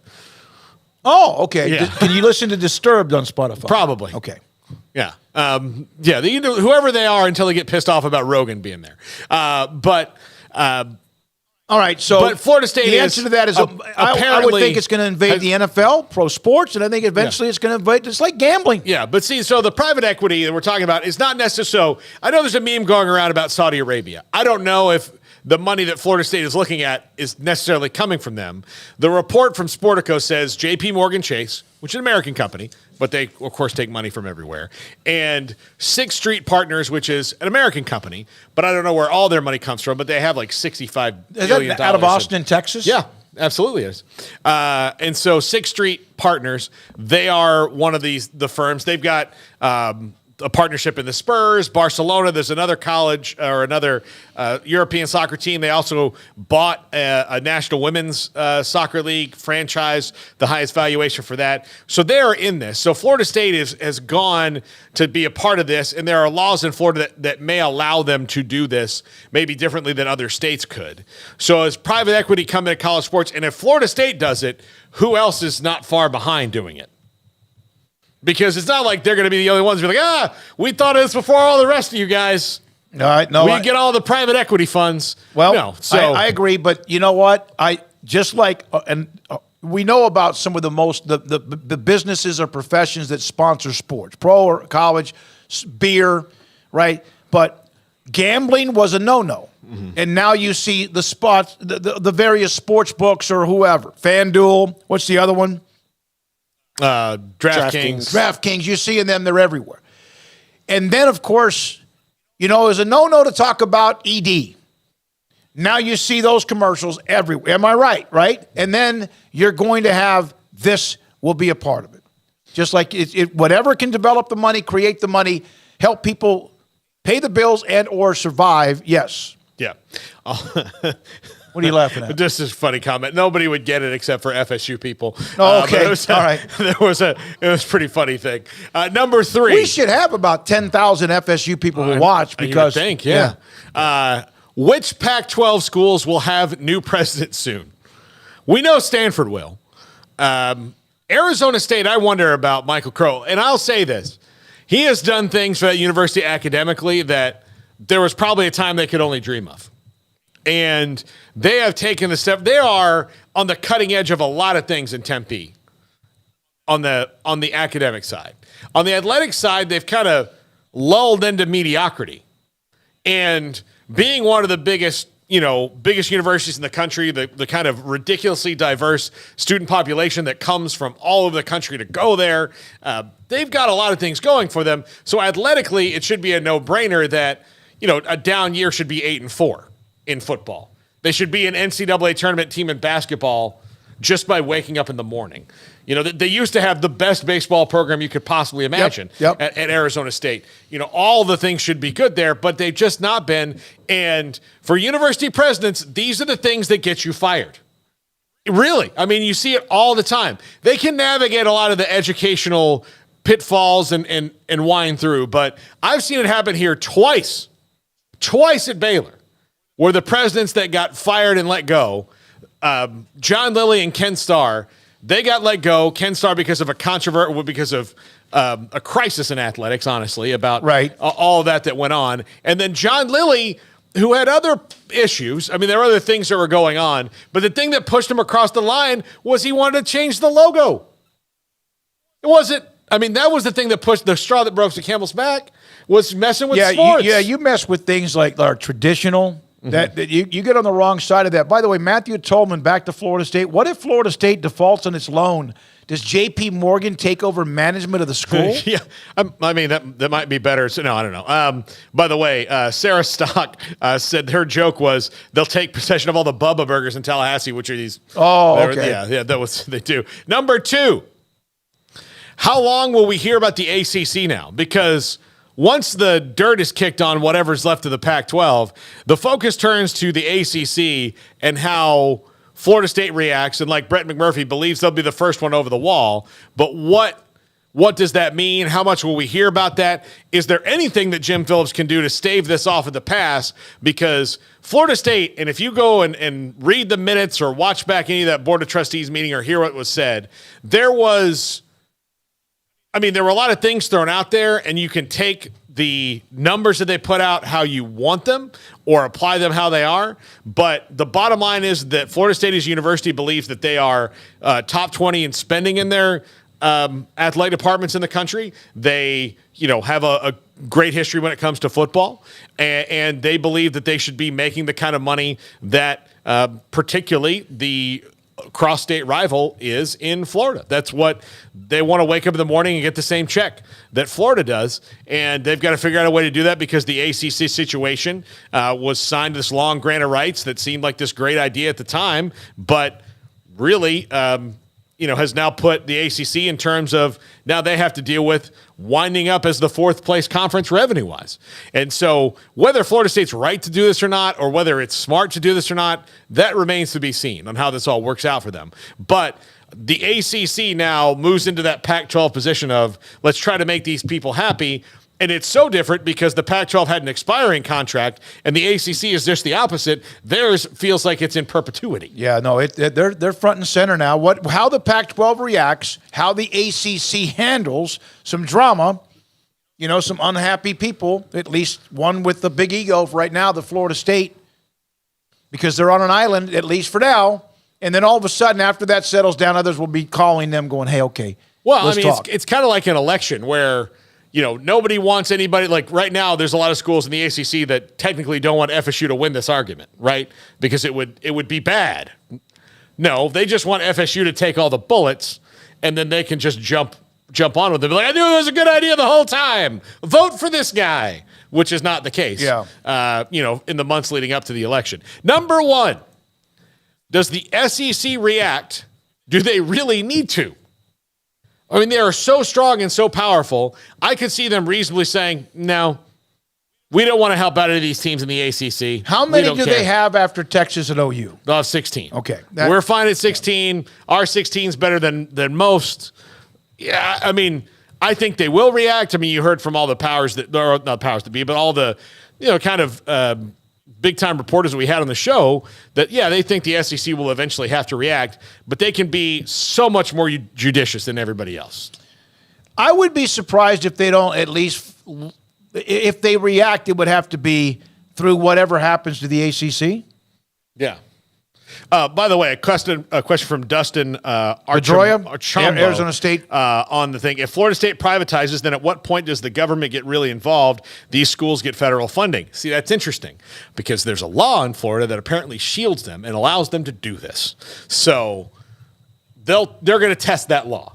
Basically going to test the bounds of limits to see what they can do with that. So when does the government get involved? Well, apparently the government's already made it possible for them to do it. So I just don't know how they get this all done and what the plan is. All right. By the way, Levi wanted me to mention a thank you to, since Big 12 Media Days, we've gone up 700 plus Twitter followers and 1,800 subscribers since Big 12 Media Days.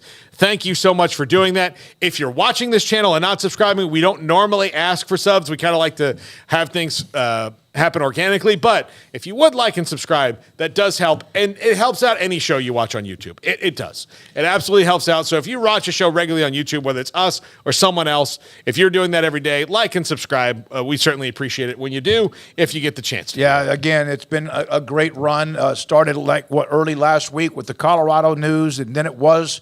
by the way, Michael Goodrich, MD, any ideas if there's ever early talk about changing the Big 12 name? Here's my answer to that. Maybe. But here's my answer to that. You may change it to Big 16 and then it goes to 18. The Big 10 has what? Now they're going to have 16? Mm-hmm. They're going to have 18. 8. They're not changing the name of their conference. They could have 24. It will be the Big 10. So that's the SEC is pretty protected by that, and so is the ACC because the numbers are not in the name. But it's a very unique situation, but and it's also a legitimate question. Craig Smoak back with us on Monday. He's been out throughout the week. I spoke with him a little bit earlier today. I said, hey, you were here from the beginning. Do you want to jump on for a little bit? He was headed out of town, but appreciate the fact he was able to get away. Paul had his vacation. I had a bunch of little mini ones, and then also went to Florida. And, maybe another day or two between now and the opening week of high school football, which is in less than 3 weeks. Or is it 3 weeks from today? God, that's a frightening thought. But we're back full throttle tomorrow. Emory Winter, my goodness, I don't even know how you put together everything today for CW because there's so many segments we could use. Garrett, great job weaving through my 97 email. Jason Shear, Softy from KJR in Seattle, Dennis Dodd, Pat Crakes, Dr. Livingstone, Brett McMurphy, Jake Plummer, all of you, thank you. And we appreciate you. Have an enjoy a weekend. Tonight, the news most likely official on those incoming 3. I'm David Smoak for Paul Catalina. This has been fun, and thank you. Good night, 365 Sports.